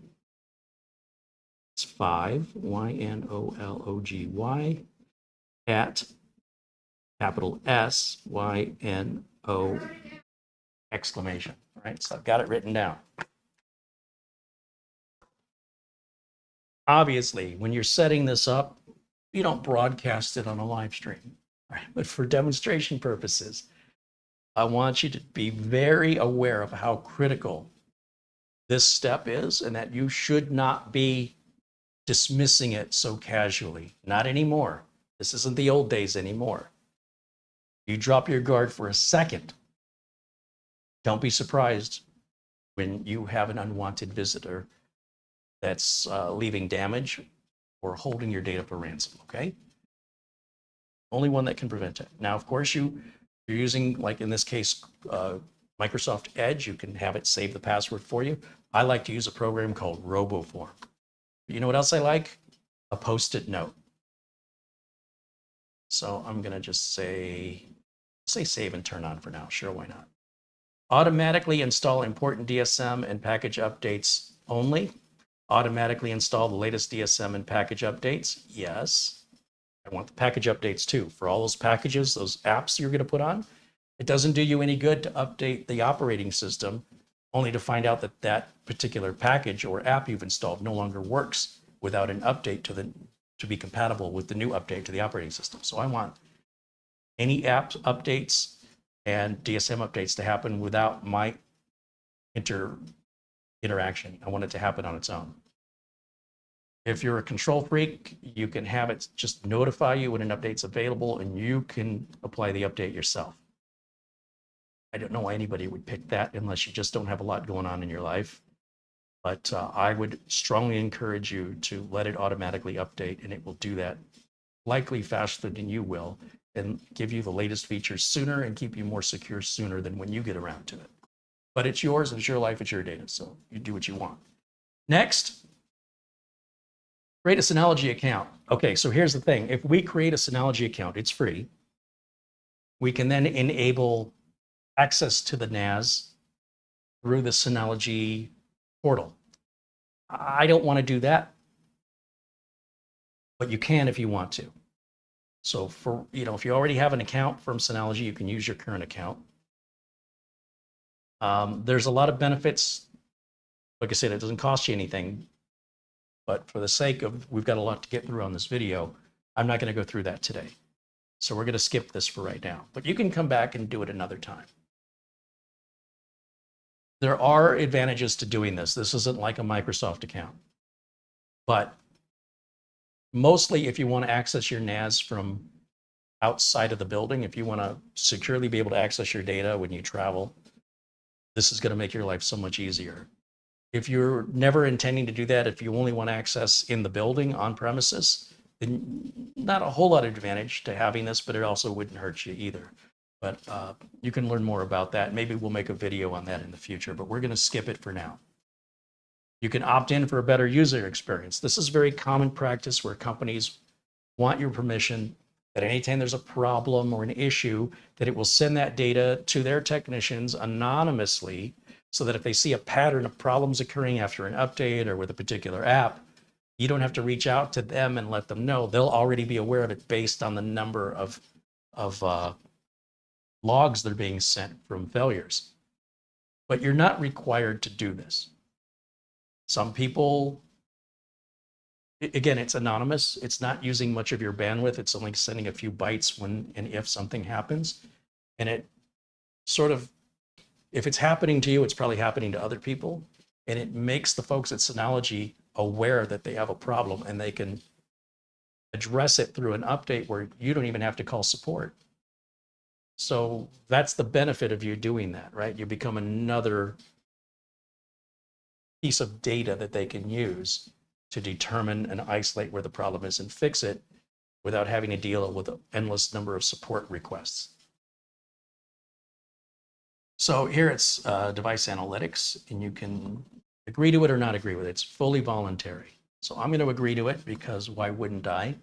But if you're majorly into privacy and stuff like that, and you don't trust that that's all they're doing,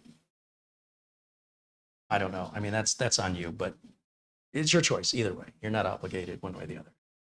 Craig Casabona with a $5 super chat. Just saw that. Thank you, Craig. Okay, so this just sets up our Synology operating system. It says you can securely access and share files from anywhere using Synology Drive Server, Synology Office, and Synology Photos.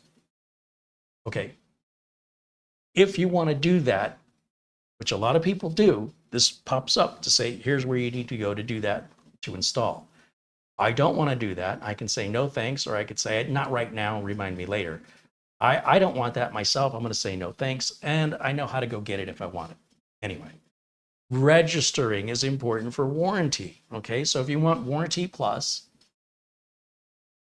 you register the device, which means you're going to give them your name, your address, the serial number of your unit. And that way, if you have any warranty concerns, you're already, you're going to have to fill this information out if you need to send the unit back for a repair. Now, I have never, ever had to send a Synology unit back for repair, but things happen. Maybe you've spilled something on it. Maybe the cat knocked it over. Maybe there was a power spike from a storm. Now you want to send it in for repair. In order for them to receive it from you, they have to know where to send the repair. So they're going to have to know your name and your address. So anyway, you can get all that out of the way and extend the warranty for free by filling out the free registration. So you can do that, you can dismiss that, or you can skip it for now. It'll remind you later. So I'm going to dismiss that because this is a demo unit anyway. You can enable two-factor authentication. So now instead of just needing the right name and the right password, that's no longer enough to get in here and make changes. If you want to enable two-factor authentication, then it can include a hardware key for an app you can put on your phone, or a one-time sign-in verification code that would usually tie into an email address or a smartphone. Once again, I'm not going to do this, but if you're really security conscious, you don't see a downside to turning this on. And if you have very important stuff on there and you want to take it very seriously, enabling two-factor authentication is way, way more secure, and it doesn't cost you anything. For me right now, I'm going to say no thanks, we're fine. Okay, now there's something called adaptive multi-factor authentication. What that is it's a way to, if somebody keeps failing the login, they're getting the credentials wrong, and let's say it's you because you didn't write it down, or you did write it down, but you misplaced the paper, and now you can't remember. And now it looks like somebody's trying to break into your NAS when in fact it's you. You could put your email address in here, okay? And then it can email you to verify you're not somebody breaking in, that you've locked yourself out. How embarrassing for you. I strongly recommend you put your email address in here, okay? I'm not going to do that today because, again, I wouldn't do it in front of a live audience worldwide, but certainly put your email address in here as a backup form of being able to verify that you're trying to break into your own system because you've forgotten your own password. Shame on you. But you absolutely should put your password, put your email address in here, and you should absolutely never need to use it. Okay? But at least if you do, that little embarrassment will be your little secret, okay? You won't be calling me for help. You can help yourself if you ever do that, just by putting your email address in now. So I'm going to not do that for right now. And they are saying you really should. But again, because we are live and because I'm not setting this up for real, I'm advising you to do it. But I'm not going to do it because there's no point in me doing this for a video. Okay, we have set up the operating system, and now we need to create a storage pool. We still haven't done anything with the drives yet. I've spent more time explaining what these things are and why, to justify why it's worth your time to do them, than it actually takes to just do it. This is 30 seconds that we've now been on for 20 minutes, okay? But I want you to understand the reasoning and the logic behind it. So let's start right here. It says create a storage pool and a volume. Create a storage pool and volume to start installing packages and start sharing files on your Synology NAS. Enable now. And this guide walks you through this entire process. It says, start to create Synology storage pools and volumes. Before data can be stored on your Synology NAS, please create at least one volume and one storage pool. Storage pool is created through the aggregation of one or more hard drives, and a volume is created on a storage pool. This is where all your data is going to go. Think of volumes as partitions, and think of the storage pool as the drive itself. Because we're using multiple drives to replicate or fool the computer into thinking it's one larger drive, you get what I'm saying? That's creating the storage pool. Creating the storage pool is combining those drives, whether you want RAID 0, RAID 1, and you combine their space or create their redundancy, whatever it is that you're picking. Then you have to put a volume on it, which is like a partition. You want one big partition, or do you want to separate it and put different partitions with different security? Maybe you have an office and you don't want your employees to see other employees' payroll, but you need the HR person to have access. So you could separate those out, giving only requiring credentials to access that volume. For me personally, I keep it simple. I make one big volume out of the drives. In this case, we're going to do a RAID 1 array where one drive mirrors the other drive because it's only a 2-drive array. And I will create one big volume, which is going to be the space of one drive in a RAID 1. And that will be our share. So I'll hit start. So it says RAID is a storage virtualization technology that aggregates multiple drives into a storage pool. Different RAID types provide different levels of performance, storage capacity, and reliability. And there's our explanation of the RAID type of Synology hybrid RAID. We also have basic, and we have JBOD, just a bunch of disks. Okay, so what we want is the default here, is Synology hybrid RAID. And then we'll hit next. What drives do you want to use? Well, I want to use, please select at least one drive to create a storage pool Synology hybrid RAID. I guess that's not what I wanted. Let me go back. Using basic RAID settings, just to show you the difference here. Hold on, now I'm confused. Please select one drive, and it only shows one. Here's my other one. It should show me drive 1 and drive 2. Now I'm confused. This is not what I was expecting. Minimum number of drives required is you need at least one. Drive fault, there's no drive fault tolerance on that.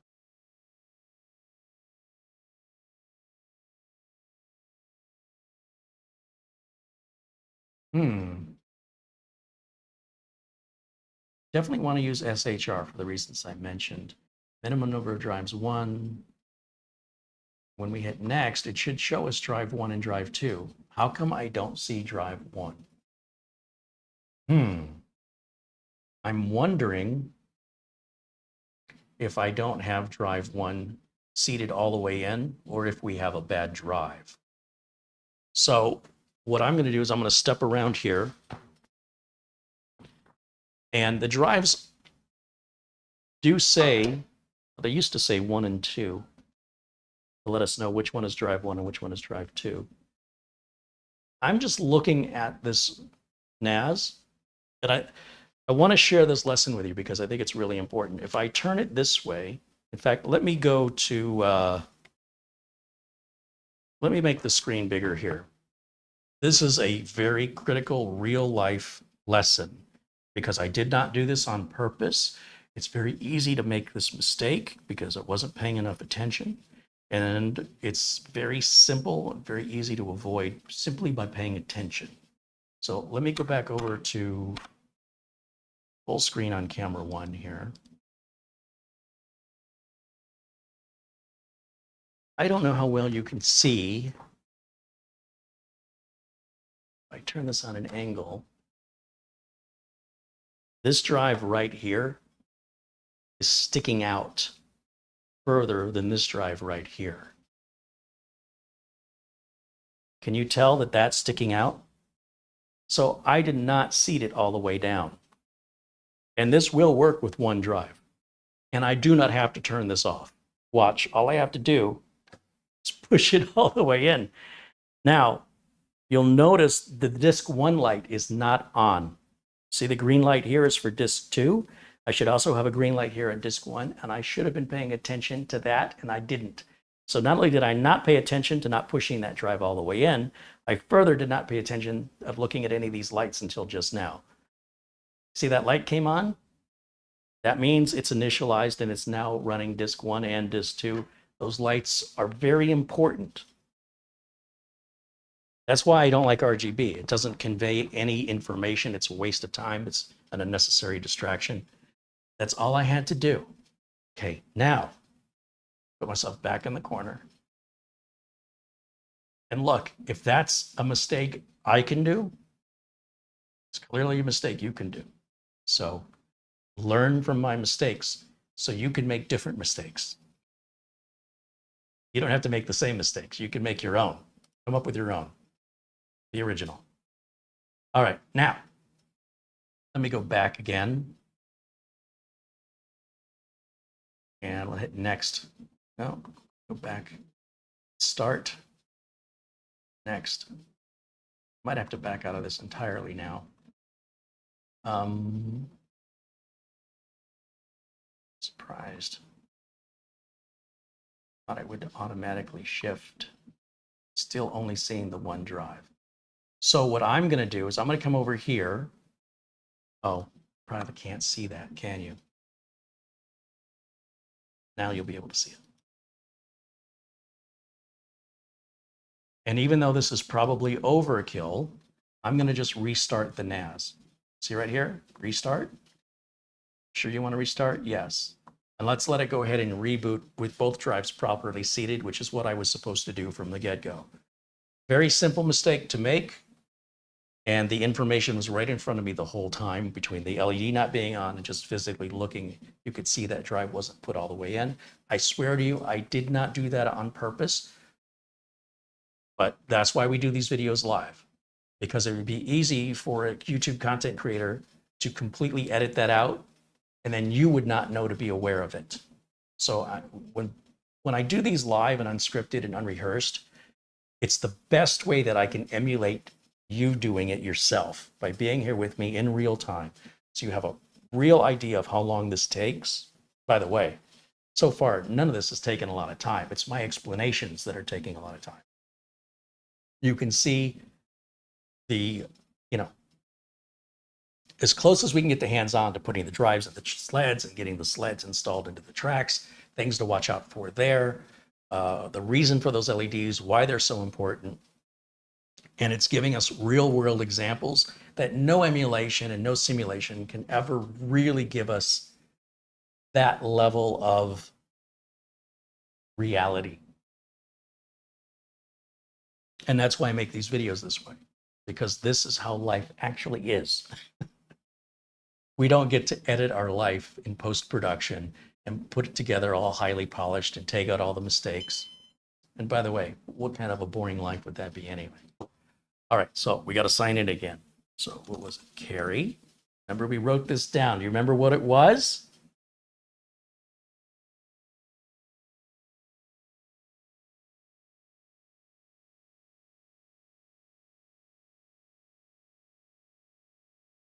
I do.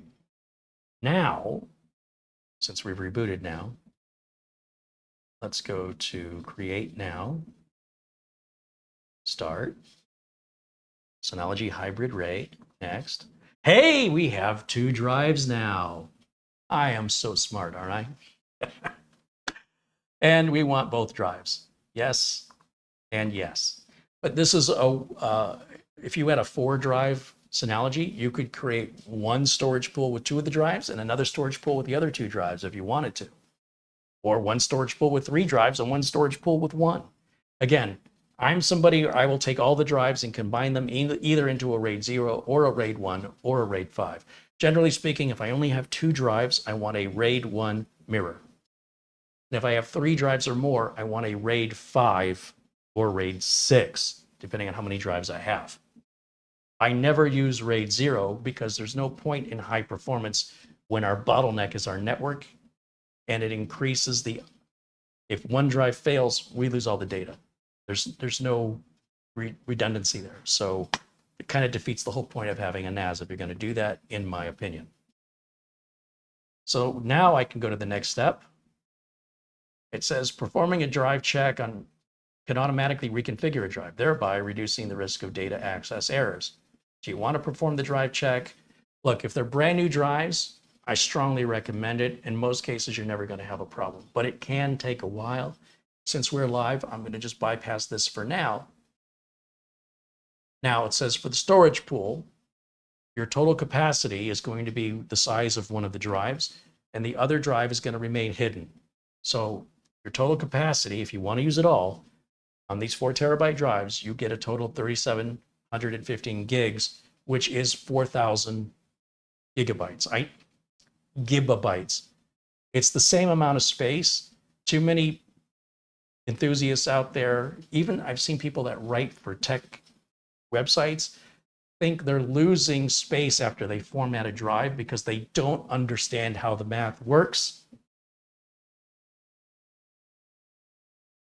If you assume 1,000 is 1,024, then obviously you can, if you divided that by 4,000, you'd get a lower number than 4,000, right?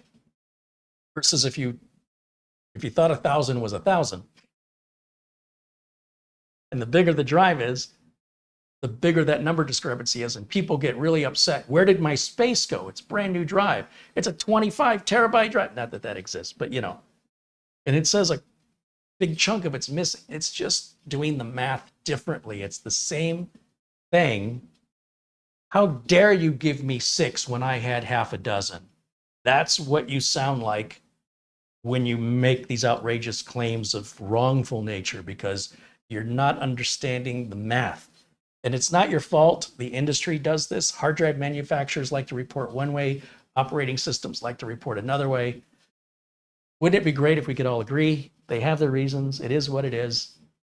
But whether you have 6 or a half dozen, you have the same amount. And whether this is reported in as 3,715 gigabytes or at 4,000 gigabytes, it's the same number. So don't freak out. All right, so we want to use the available capacity. So I hit next, just leaving, maximum. We'll just hit the max button there. That's going to give me the maximum size. And then I can hit next. Now, do we want ext4? No. We want Butterfuss. We want BTRFS. We want the B-tree file system. Yes, please. Thank you. If you're not using the B-tree file system, you shouldn't even bother having a NAS.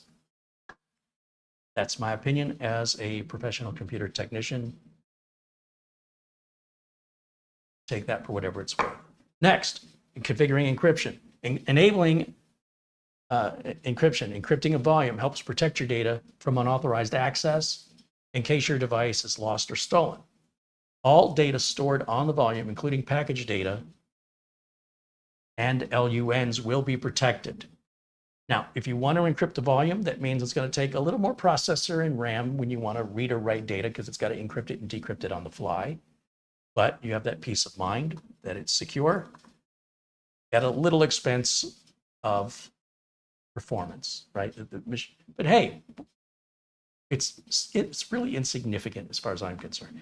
Now, if you are experiencing a level of slowness on your NAS and you've tried everything, you could turn encryption off, but I wouldn't. I think it's worth the slight performance penalty to have that peace of mind. But at the end of the day, it's your choice. It's not costing you anything. So I want encryption on. Now, when we turn on encryption, we have to set a password for that as well. And that's why if somebody were to steal this, it wouldn't do them any good unless they had the password. And if you were foolish enough to put your password as 123456, well, guess what? They're just going to decrypt it super easy. You might as well have not even used it. Now, because I don't want to go through this hassle, just go back. I'm going to turn this off for right now. But whether or not you choose to do that, that's your decision to make. So this is a summary of our configuration. We've got a Synology hybrid RAID type using the SATA hard drives, using drive 1 and drive 2, with an estimated capacity of 3,715 gigabytes. That's giving us a total of 3,715 using the BTRFS file system. We hit apply. It's going to say, look, we're wiping these drives out. Where have I heard this before? Yeah. We're good with it. It's new. Yes. And now it's going to create that storage pool for us. And this happens relatively quickly.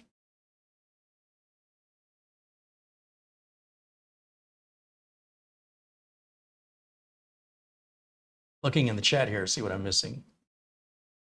John Paul Bacon wants to know if you have 3 or more drives, can you do a RAID 10? So RAID 10 is a RAID 1 and a RAID 0. So I want you to think about this.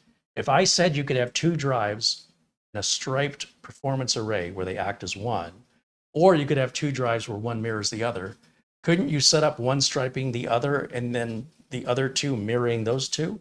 So you'd have both a RAID 0 and a RAID 1. But RAID 01 doesn't sound as clever as RAID 10, does it? So a RAID 10 is a RAID 1 and a RAID 0, but clearly you'd have to have 4 drives for that. I can't see how you could do that with 3 drives. You'd need 4 drives minimum. Once again, it's something I don't advise because effectively you're reducing the amount of drive space available to you than if you were to set it up as a RAID 5, and there won't be any performance improvement because you're on a gigabit LAN. And no matter how fast your drives are spooling up the data, that 1 gig LAN port is going to be your bottleneck. And you'd be much better off, in my opinion, simply using a RAID 5 array so you have the total storage space of 3 of those 4 drives. But you could also do RAID 5 with 3 drives or more. With RAID 1 plus 0, you need 4 drives. Unless I'm missing something, that's how I believe that works. All right, now, this is a summary of everything we've done. The volume is healthy. We're using 77 megabytes on the DSM. That's what's taking up on the hard drive, right? You need room for the operating system. We can have notification settings set up to have the Synology email us whenever there's an issue or an alert, an update, an attempted break-in, a drive failing smart testing. We could have it do RAID scrubbing and report it to us how the RAID scrubbing, you should do that like at least once every few months. I usually set it up to go monthly. And I usually have it set up to go, 2 o'clock in the morning, one day a month. And you can schedule the data scrubbing and do all that and set it up to notify you when it happens.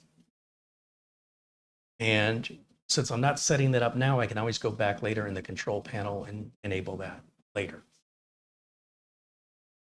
Our volume. So now here's the thing. Let me get back over to camera 1 so I can explain this. What we've done now is we've configured the 2 drives in a RAID 1, effectively, it's a RAID 1 array. We have using all the utilized space as a large partition, what they're calling a storage pool. Now, I need to put a folder to share on the network on this otherwise bare empty hard drive. As it sits right now, there's nothing for us to access. We have to create a share. The drive itself is not shareable, but the folders on the drive are. So what I like to do is just make one big folder, use the entirety of the drive up on it. Then that becomes my share point that I can share over my network, or if I want to share it, over the internet, whatever like that, I can do that. So let me show you how I do it. Let's go back over to screen here. And let's see what it says. Options for like a hot spare, there's global settings here. I want to go to close this out. I'm going to show you a few things. Right here is our main desktop for the Synology, okay? It's got wallpaper like an operating system has. This is our package center. This is where you get apps. This is like the Google Play Store or the Apple Store, okay? But it's Synology's version of that. And there's a ton of different apps you can download to do all kinds of stuff that we don't have time to get into today. It's all located in there. Your control panel, that's where you're going to set who's allowed to access it, what are your shares, any networking specifics, updates to the operating system. We can verify that that's up to date, but it should be anyway, because we've checked the box for it to just keep itself updated. We can back up our whole Synology config, put that onto an external drive somewhere so we don't have to set up all the customization again. We can completely system reset this if we're selling it. We want to securely erase and reset everything. Then we have a whole recovery area here.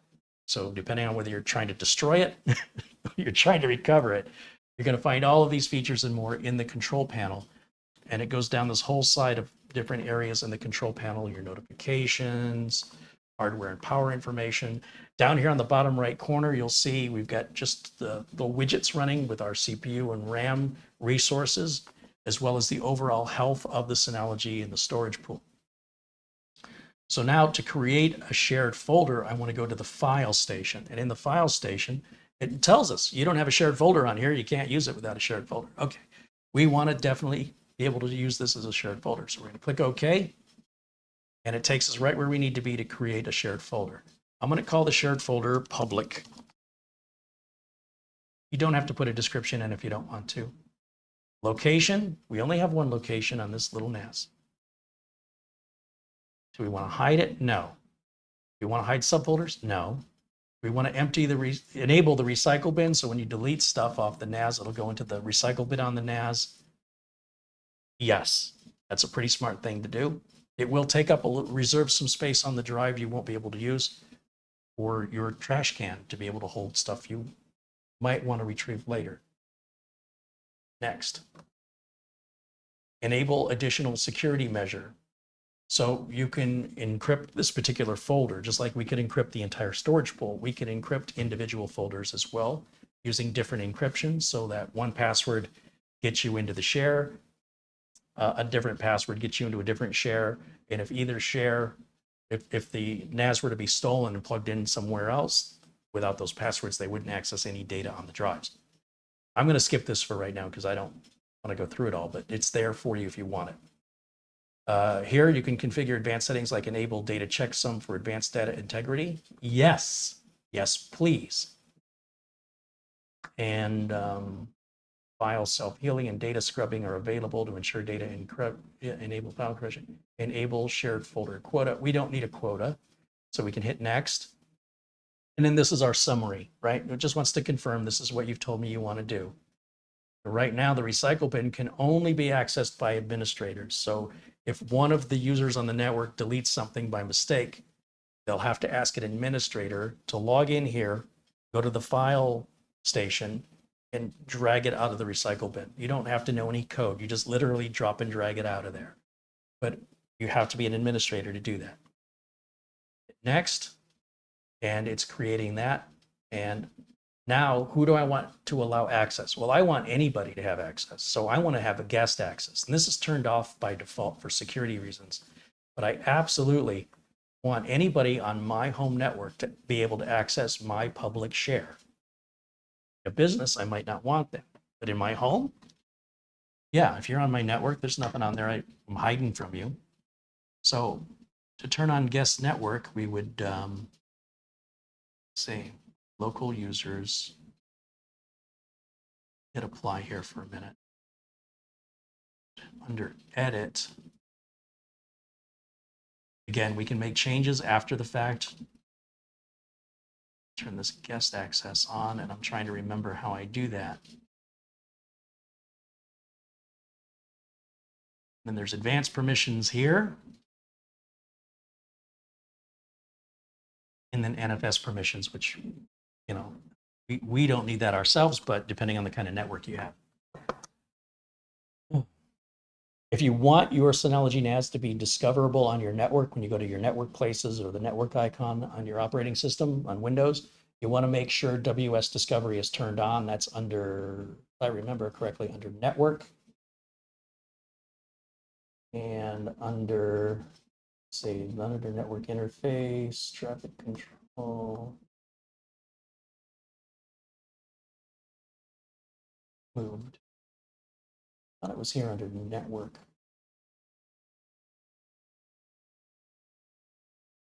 What if I can search for it? WS.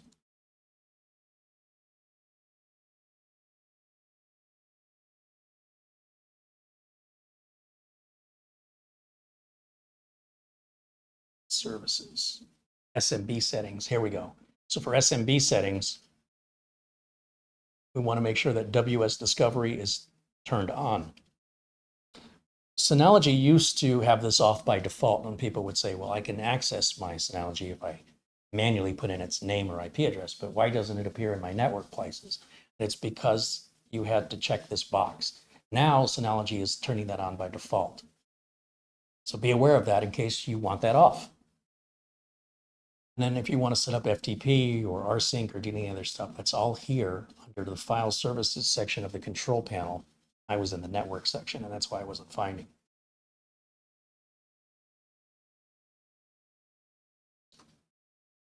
So I'll hit apply. It didn't change anything. So back here for a second. This is our public folder that we created. Inside, there's a hidden folder called recycle. That's our recycle bin. It's essentially a folder called #recycle. Anytime something on the NAS is deleted, it goes into this folder. As far as the user is concerned, it's deleted. You need to empty this manually, or you need to set up a schedule where it empties automatically. Otherwise, by just turning this on and not doing anything else, it will eventually consume all of your space. If you never empty the trash will just keep getting bigger and bigger and bigger. So you either need to remember to empty it, or you can set up a rule and schedule it to empty every 30 days or whatever. Where is that? It's probably under. See if I click on the recycle bin. Okay, so the way you have to get at that would be getting into the storage manager. Now, I like having the storage manager out here on the desktop. If I go up here to this little icon in the top left, you'll see I've got this. Where did it go? Storage manager. I go in here a lot. So I would want this dragged out to my desktop. So that way I don't have to go up here every time. Figure out how to close this. Here I go. And I'm just going to close this, and you'll see I dragged it out here. So now it's on my desktop, right? Did I do that too quickly? Now we have storage. I would like Synology to put this out here by default, but it's no big deal. You drag it out and it'll stay out. And when I click once on it, this gives us any Synology NASs it finds on the network, the name of it, the number of drives that it's recognized. In this case, our volume name under the volume itself. Is that where it is? No, it's not there. We have information about our drives. And once again, we can schedule drive checking, smart drive status, and have it email us the results. Like you could do that. I would do it every 30 days. Just do a nice long extended smart test and let it do it at night because it can take a while. And give you peace of mind. It'll send you a notification, an email. It says we ran the smart test on the drives you told us to run it on, and here's the results of drive 1 and drive 2, or whatever drives you selected to run that on. So, all right, so it's not storage manager that I want to be in here. Be under file station. And let's see.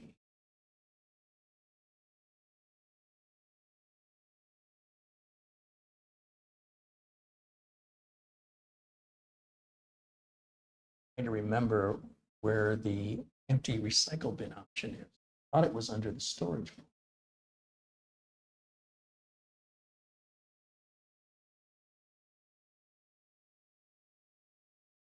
Services folder. Somewhere in here, I want to go to the user settings and I want to enable the guest account.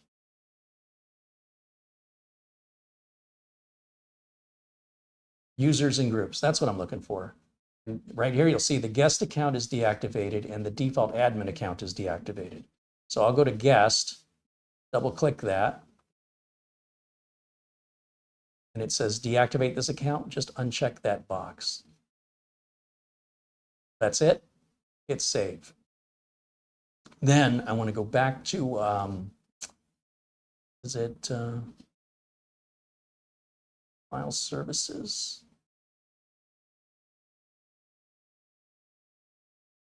Stumble my way around a little bit. Is it the storage manager under the volume? Storage pool.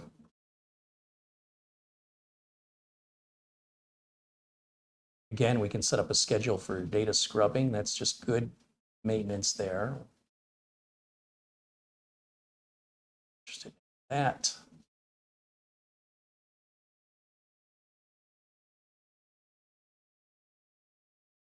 Give me a second as I stumble around here. It's probably already in it. Just overlooked it.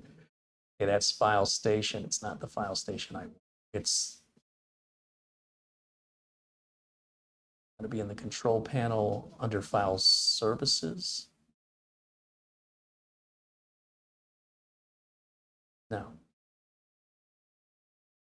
Again, we can set domain and LDAP. There's a lot of different options through here. We don't, obviously can't go through all of it today. We've already been on over 2 hours going through just the basics of this stuff. You can see how this can keep you pretty occupied for a while. And the reason I can't remember where some of the stuff is once I've set it up, I generally don't ever have to go back and change it for a long time. So I'm sure I probably walked right by it several times. Pretty sure it's going to be in here. It's a shared folder.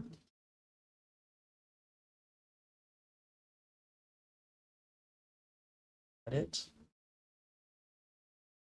Advanced permissions. Permissions. Here we go. Guest. I want the guest to have access to this share. So even though the guest account was disabled and I enabled it, that only enables the account. It doesn't give it any permission to do anything. So I have to be specific with what I want the guest account to be able to access. And because I only have one share, it's pretty straightforward, right? I want to share that. So to turn that on, I should be able to, you'll see the admin account has read and write access. Carey, the admin, has read and write access. And I want the guest account to have read and write access. I'm going to just check read and write, and hit save. And that applies to the public folder only. So if I had multiple storage volumes or storage pools, which would result in multiple volumes, I could turn that on and turn it off accordingly. So what does that even mean? Okay, effectively, as far as basic setup goes for how I use this, we're effectively done. Now, this is the notification center up here, and this is where you'll check any updates. I'm going to clear these notifications out. We're all good here. This is the account for the person that's logged in, and we can restart or shut down the NAS. This is pretty helpful if I'm remote and I want to restart the NAS while I'm logged in remotely to somebody else's computer. I will access the NAS through the web interface on an office computer rather than turning remote access on the NAS. 6 of one, half dozen of the other. That's just how I do. Next tab over. That turns the trying to think what the name of those widgets. It turns the widgets on or off right there. I like to leave those on. And then this is just a search window. There's a setting you just can't seem to find, but it's so much easier to use Google and YouTube. I don't know, maybe I'm old school that way, but that's generally how the way I do it. But I'm gonna go ahead and we'll just close this out. Okay, so now what? Everything's the same, Carey. Right. If I go to this PC, right, if I go to my yellow folder down here, the File Explorer, you'll notice on network locations, it sees this location down here, but that's not really what I'm interested in. If I go to the network tab here, we will see server DS224 appears here. Now we don't want this one. This will log us into the NAS interface. We want this one up here. This will open up and show us any shared folders. So here's the public folder. It's empty. And if we go back and right click on that and go to properties, it doesn't tell us the capacity there. So here's what I could do. I can go right click and map a drive letter to this location. So I'll call it drive letter. But I already have a drive letter Z? How's that even possible? I want it to be drive letter Z.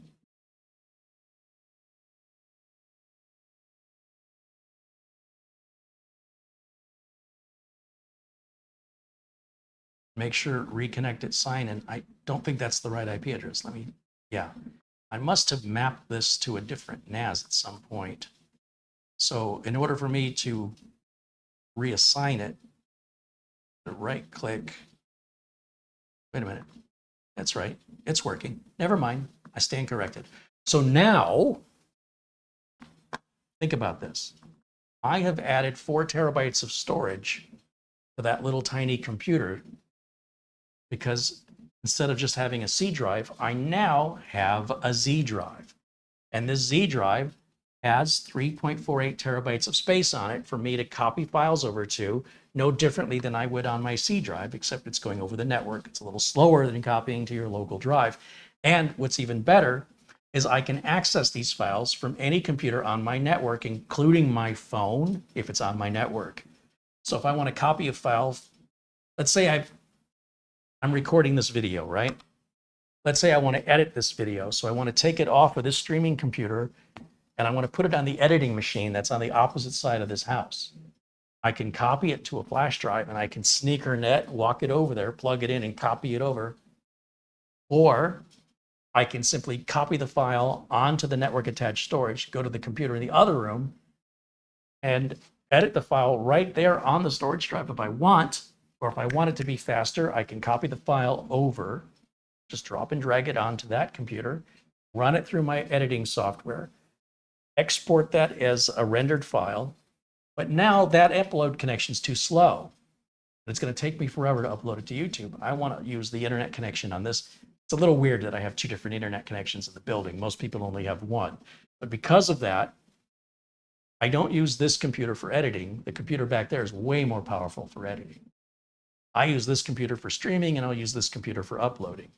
So I'll take the saved file from the live video off of the streaming machine, copy it to the NAS. go to the Mac computer, copy it off the NAS so I can work on it locally. It's a little faster. Render that out after I've edited it, copy it back to the NAS. Now, I don't need to copy it back here anymore. That defeats the point of having the NAS. What I can do is go to my YouTube channel, say I want to upload a file. It says, what file do you want to upload? I go to my Z drive, I find my rendered file I copied there, say upload that one. It says, okay, I'm uploading. And now I've got the faster upload. It's a good 10 times faster on this network to upload than the other one. But the rendering is about 10 times faster on that one than it is on this one. And so instead of copying a file and walking it back and forth, it's right there on the NAS. And because it's got a RAID 1 configuration effectively using the Synology hybrid RAID, I have a redundancy if the drive were to fail. It's not a backup, but it is a redundancy. So as you can imagine, files like this, when they're rendered out at 4K, is going to be 50, 60 gigs for one video. One video. And how many videos do I make a week? You can imagine it's going to eat up a lot of space over time. And I don't want it clogging up all the space on the streamer. I don't want it clogging up all the space on the editor. This is perfect for me. If somebody wants to send me a large file, hey, Carey, I made a video. Can I share it with you? I can have them, I can turn the cloud service on the Synology NAS and give them access to it as an alternative to, say, paying for an account like a Google Drive, a Microsoft Drive, or Microsoft OneDrive, or Google Drive, or Dropbox. I don't have to pay for any of that anymore. I can utilize my own. I can give them access, and I can take access away. All right. How cool is that? And it's really easy. And we didn't even get into the packages. Really quickly, let me just show you why I'm not going to get into the packages. And you can let me know when I do a follow-up video what packages you saw in the list I'm about to show you that you'd like to learn more about, or don't even wait for me. Immediately just do a YouTube search. And there's a number of other content creators out there that have probably already covered it. But if you want to hear the way I tell it, you let me know. So let's go back to log in to the Synology. I can't remember, what was the address to the Synology again? I don't know. Find.synology.com. Now, what happens if it says there's no DiskStation? What just happened? How can it say that? Try it again.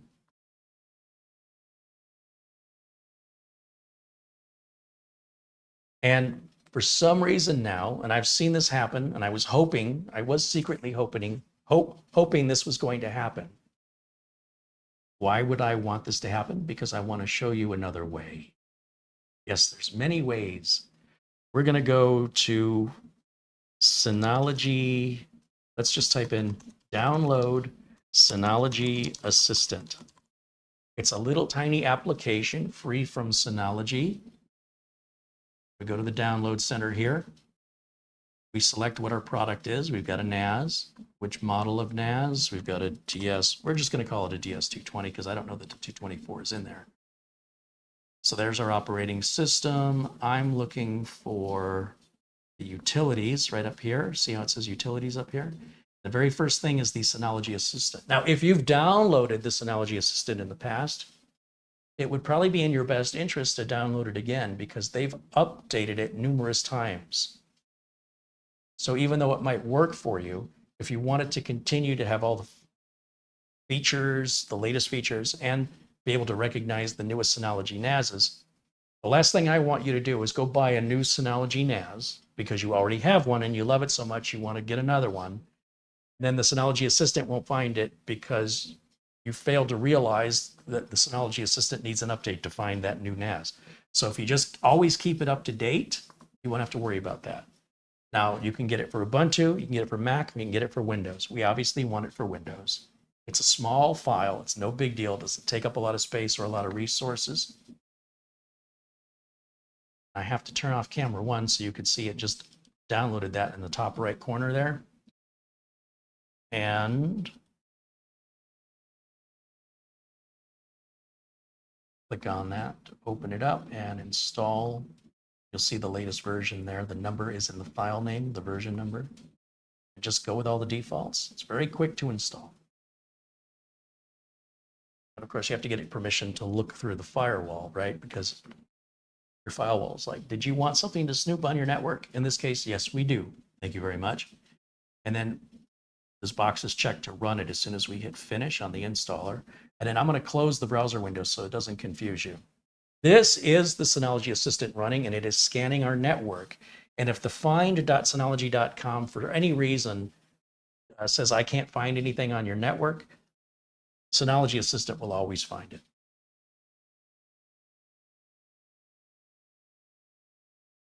And let's try it again. Search.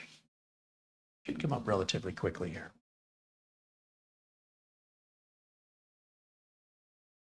A lot of times, if the Synology Assistant isn't finding it, it's because we're getting blocked by the firewall. Now, if you look down here at the bottom of the taskbar,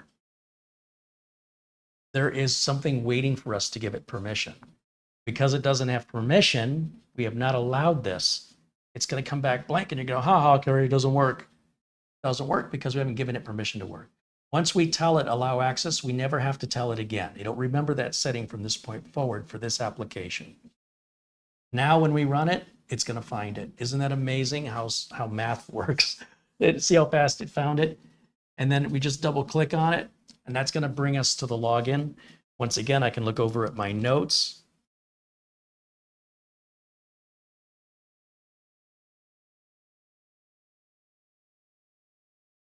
I am glad I wrote it down. Holy cow.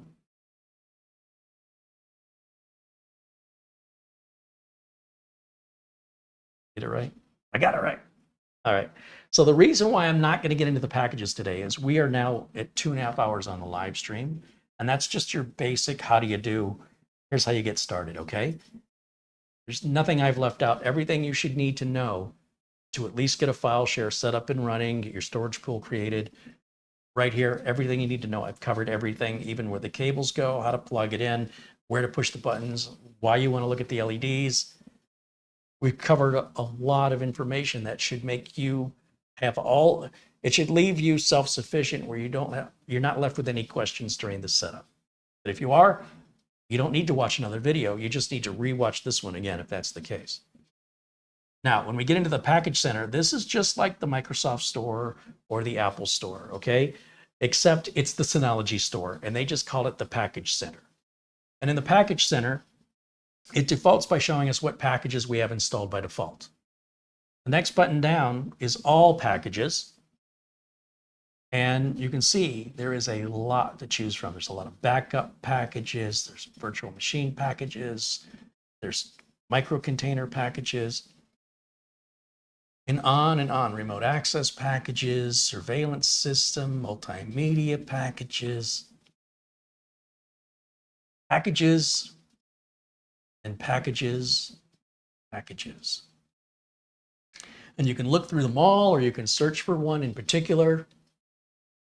Then you have beta packages. These are packages that may not be stable, may not be quite ready yet, but you're the kind of brave pioneer who likes to enter into uncharted territories because it's worth it to you to use something like Universal Viewer. You want to try Hyper Backup Vault, stuff like that. You can join these betas. And it's important that you get updates for any of the installed packages. Like I said, if you're getting updates automatically to your DSM, then the updated DSM may cause the version of package you have, of whatever the package is, to not function correctly or at all, which oftentimes means you have to update the package. But you've got to have like SMB service, right? That's if you want to use this on the network. And if there's ever an update to any of these default ones, I would strongly advise you grab those updates, and it'll tell you, get a little red dot notification that there's updates waiting for you on your packages. USB copy. These are just your basic ones you get by default. And there's a ton. Look, we've got TeamViewer in here. And Synology used to have on their website, they had a NAS simulator where you could log into DSM, they would create a version of DSM on a virtual machine for you to play with through your web browser. That's all just virtualized, so you can experiment what it would be like to own one of these. I mean, if you want to familiarize yourself, but it seems like a waste of time. But in any event, that's, there's antivirus in here, audio station, a DHCP server, a cloud server, a download station, exFAT access if you're plugging in, flash drives like from Mac or something. You want to be able to read that file system and copy those over directly on the NAS itself using the USB ports on the NAS. You obviously wouldn't need to do that if you were plugging into your computer, but this makes the NAS more independent. PDF viewers, Presto file server, proxy server, quick connect if you want access to your NAS from outside of the building, apart from, the whole Synology account thing we talked about. Surveillance station, storage analyzer, so you've got system utilities in there. There's a chat server in there, so if you have small business and you want to have your own little private chatting system that, you're not going out to some social media app. Lots of stuff. There's a Synology mail server in there. It's just a crazy amount of stuff in here. Virtual machine manager, VPN server, and on and on and on and on and on. And if I started getting into that, we'd be here for a few days. And then you'd be flooded with so much information. You'd say, I can't believe he taught me so much, and I have no recollection of anything that he said. That's called information overload, but it's customizable to meet your specific needs. That's the beauty of it. So this is traditionally the way that I set up a NAS for my customers. Quite often, we are just using 2-drive NASs now. We'll put a couple of 20 terabyte drives in it. I typically use the Seagate Iron Wolves. I set up one big public share. I turn on guest access and everybody in the office can access it. If people in the company have private files, what I recommend they do is they password protect those files. So if they have QuickBooks files, Quicken, that kind of data, you can, within the QuickBooks application, you can password protect it. And the same is true with the Office documents as well. So you don't necessarily need to restrict access to individuals, rather than simply make sure that people, just if they don't have a password, they can't open PDF files you don't want them to see, for example. Now, that works for my customers. When they have a customer of theirs that wants to get on their network, that's why we have a guest network. The guest network that the router provides will give my customer's customer access to the internet, but no access to the network. So there's no way they can steal any data or eavesdrop or see anything. It'd be easier for them to just look over the shoulder of the client and look at the screen, right? Than to get on the network that way. That's why we use guest networks. But for all the employees in the company, we want them to have access to the data that other employees are working on customer calls and says, hey, what's the status of my tax return? Oh, well, who was working on your tax return? Oh, it was Bob. Okay, Bob's not here today, but hold on a second, let me look it up. Because it's all centralized, it's not password protected, or if it is, they have the passwords. They can give the customer the information, lickety-split, even if the person's not there that day, someone else can take it up. And that's the whole point of working in where you have employees, is there's not just one person that does something, right? And this also means that we're not tied to any specific computer. So if one of my clients calls me and says, Carey, my computer doesn't work today. My app doesn't work. The computer isn't turning on. I go, hey, all you need to do is go sit at a different desk today.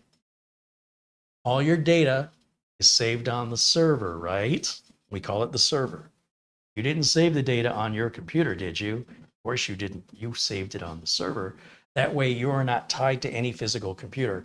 Now you can go sit at somebody else's desk, use their computer for today, and I'll come out and do the repair later after hours when, obviously when they're calling me with a problem, it's always interrupting me. It's not like I'm sitting around staring at my phone waiting for it to ring. But when they call me, they're like, we need this fixed right now. What am I supposed to do? I'm one person. So it's designed that way so that they can just go sit at another desk. I'll come out there later on after hours where I'm not interrupting their business or their productivity. I can get out of the traffic. I have keys and an alarm code to get into the building, or they can meet me over there later, or we can schedule if they want to be there. But now we're not under the pressure of, you've got to get this done right now. Now they can at least get back to work, and then we can arrange for the repair in a much more relaxed and more affordable, instead of an emergency rate, a more affordable rate for my clients to pay me versus an emergency rate. So by removing the emergency, we're reducing our stress, we're keeping our customers' productivity up, and that would not be possible without a server of some kind to store the files. We can reinstall Windows, we can reinstall Word and Excel and QuickBooks and Quicken. That's no big deal. What we can't reinstall is the data they spent thousands of hours inputting and the collection of it over how many years they've been in business. So by putting it on the server has its own redundancy. What I'm calling the server is the NAS, has its own redundancy for local failure. Then we also make a backup that we take off premises, off site, so that if anything happens, maybe a pissed off employee decides to delete everything before they leave. Maybe there's a fire. Maybe there's a flood. Maybe the sprinkler system goes off. Maybe a car goes out of control and slams into the building and crushes the server room. It's happened. Maybe there's a big storm and the roof leaks. Maybe a pipe breaks. Maybe an employee clicks on the wrong thing and they get a virus that just devastates everything connected on the network. It's important your backup is out of the building in case of fire, theft, flood. It's also important the data backup is not connected to the network in case of a network exploit or what's the word? If the threat exists on the network, then everything on the network is, in theory, affected. So by making sure the backup stays off the network, except when the backup's being made, once it's made, we disconnect it and we take it off premises. So now we have multiple ways of recovery, whether it's the recycle bin, whether it's a drive failure, or whether it's an accidental deletion, a virus, an intentional deletion. There's so many ways people lose their data. Power company has a power spike. It blows the board on the Synology NAS. Now all your data's fine, your drives are fine, you have no way to get to it. I hope you had your backup so you at least can get you by until you can get a replacement in place. So just a lot of things to think about. And when you're in business, the amount of data you have this year is going to be more than you had last year. And likely even as a home user, the amount of data you need to back up this year is way more data than you backed up last year. And likely next year, it's going to just keep getting bigger. It never gets smaller. It always gets bigger and bigger. As your smartphones have these large megapixel cameras, you're taking more and more pictures. You want to save those pictures. The pictures are higher definition. They're larger in size. Now, one picture takes up what 1,000 pictures used to take up in capacity. But oh my gosh, they're so vivid and clear. And, you know, why wouldn't you want that? But now you need more space to store it. But storing it in one place leaves it vulnerable to failure. It leaves it vulnerable to a myriad of ways that you can lose your data. So you need it at least in two places. And then when you put it on here, not only do you have the redundancy of the RAID array, but you have the ability, in theory anyway, if you choose to have access to it through your phone or through another device over the internet securely. And we're just scratching the surface. There's so much more to this. Do any of you have any questions about a network attached storage that I have not discussed that I can address for you right now? If I skipped over something?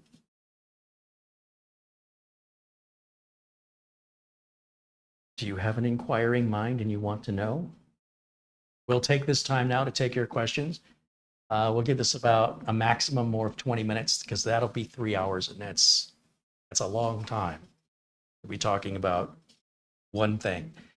But I don't want you to be intimidated by it. I want you to see how easy it is. And I want you to think, use your imagination in all the unique ways you would use this. Do you have one? And if so, how do you use it? Are you considering maybe, what if you had one of these? Would you use it, and what would you use it for?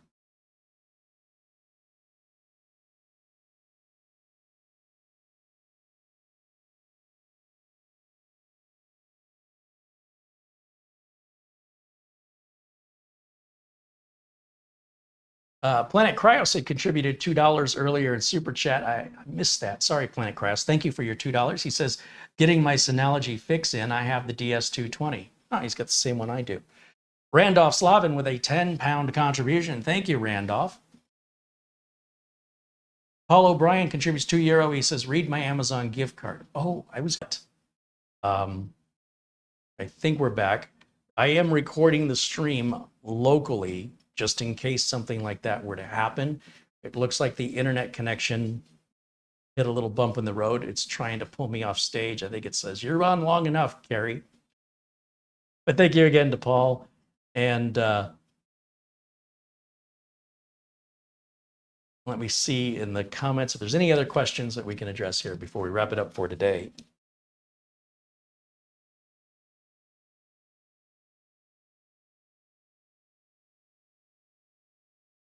Andy Kane says, I don't have any questions. It was a very good way of setting up one. Thank you. Right on.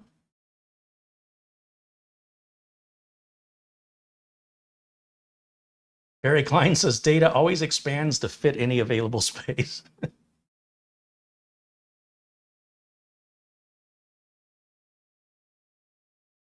If you've asked a question earlier, I didn't see it, you'll need to re-ask your question again, because it does eventually scroll off the top, but I won't be able to see it. So I am going to take this time now just to address any questions. Other than that, we will wrap it up for today. I want to thank the folks at Synology for sending us the unit and allowing us to review it. It's available as a pre-order right now. It's supposed to be out on August the 9th. Today, as a reminder, is August the 4th. So again, a thank you to Synology for letting us take an early peek at what's coming out. That makes me feel good that they're entrusting me.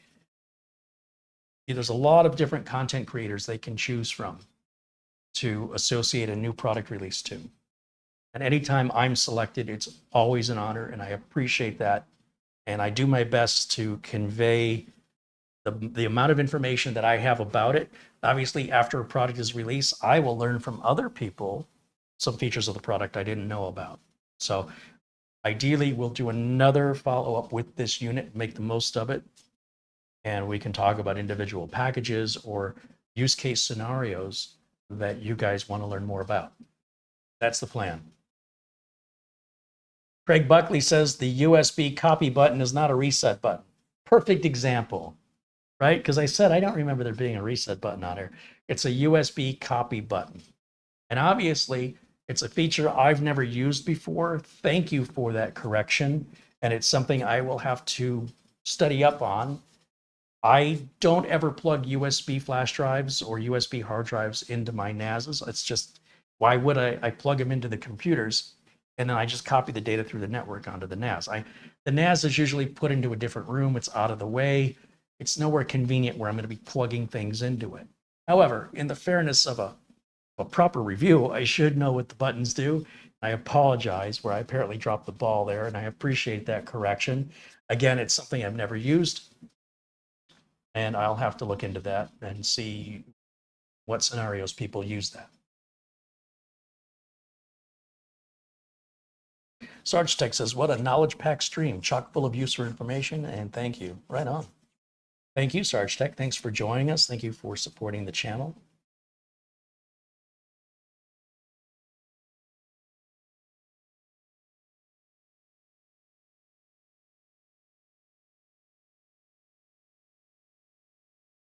A shout out and a thank you to everybody who has contributed super chats today. Craig Casabona, Planet Cryos, Randolph Slavin, Paul O'Brien, Find Me in Hawaii. Thank you for your contribution. And he's renewed his membership now on month number 14.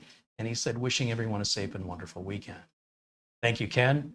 Ian Gooch, thank you for your super chat, as well as Ben Laird, Mike Visions, Richard Palmentier, and of course, our good friend Peter Laycock. Buster, thank you as always for your generosity and your support of the channel. And onto the Amazon gift cards. One more time, a shout out and a thank you to Gary Tatum, Alan Lindos, Gilbert Breidendorf, Nick Caffrey,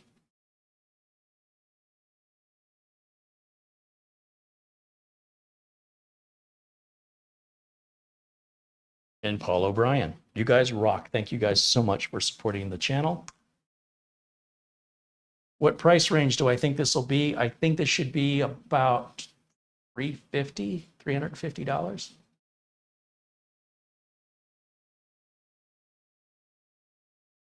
Starshine says, great tips, Carey. Thanks, everyone. Have a great weekend. The processor is a 4-thread processor, by the way, just so you know. It's a little bit more powerful than some others using dual core, with 2 threads. This one has 4 threads. Bull142 contributes a $5 super chat. Thank you, Bull142. Andy Kane says it's not bad in euros.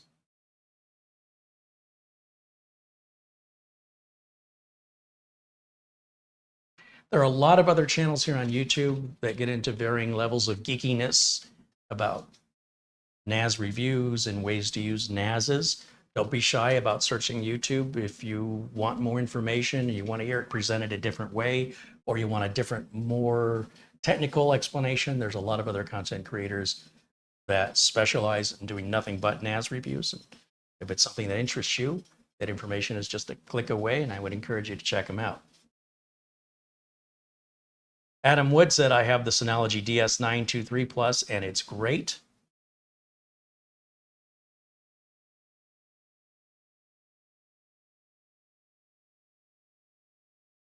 Paul Kitching said he uses his as a secondary save drive for work files in Photoshop, C4D, and some other videos. That's all work related. Nick Powerman said he uses his to do backups and as a media server using Plex.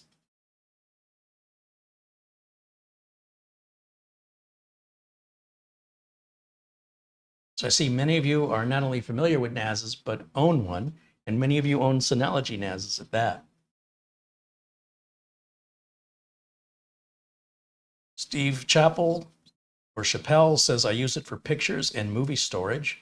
Yeah, those are things that can take a lot of space. It's very ideal for that.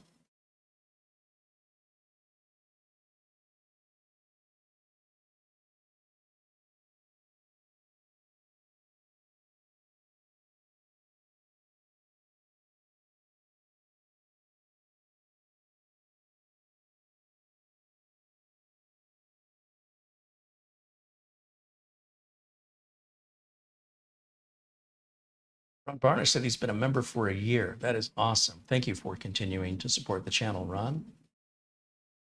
All right, I don't see any other questions coming in here, so I think we're good to wrap it up.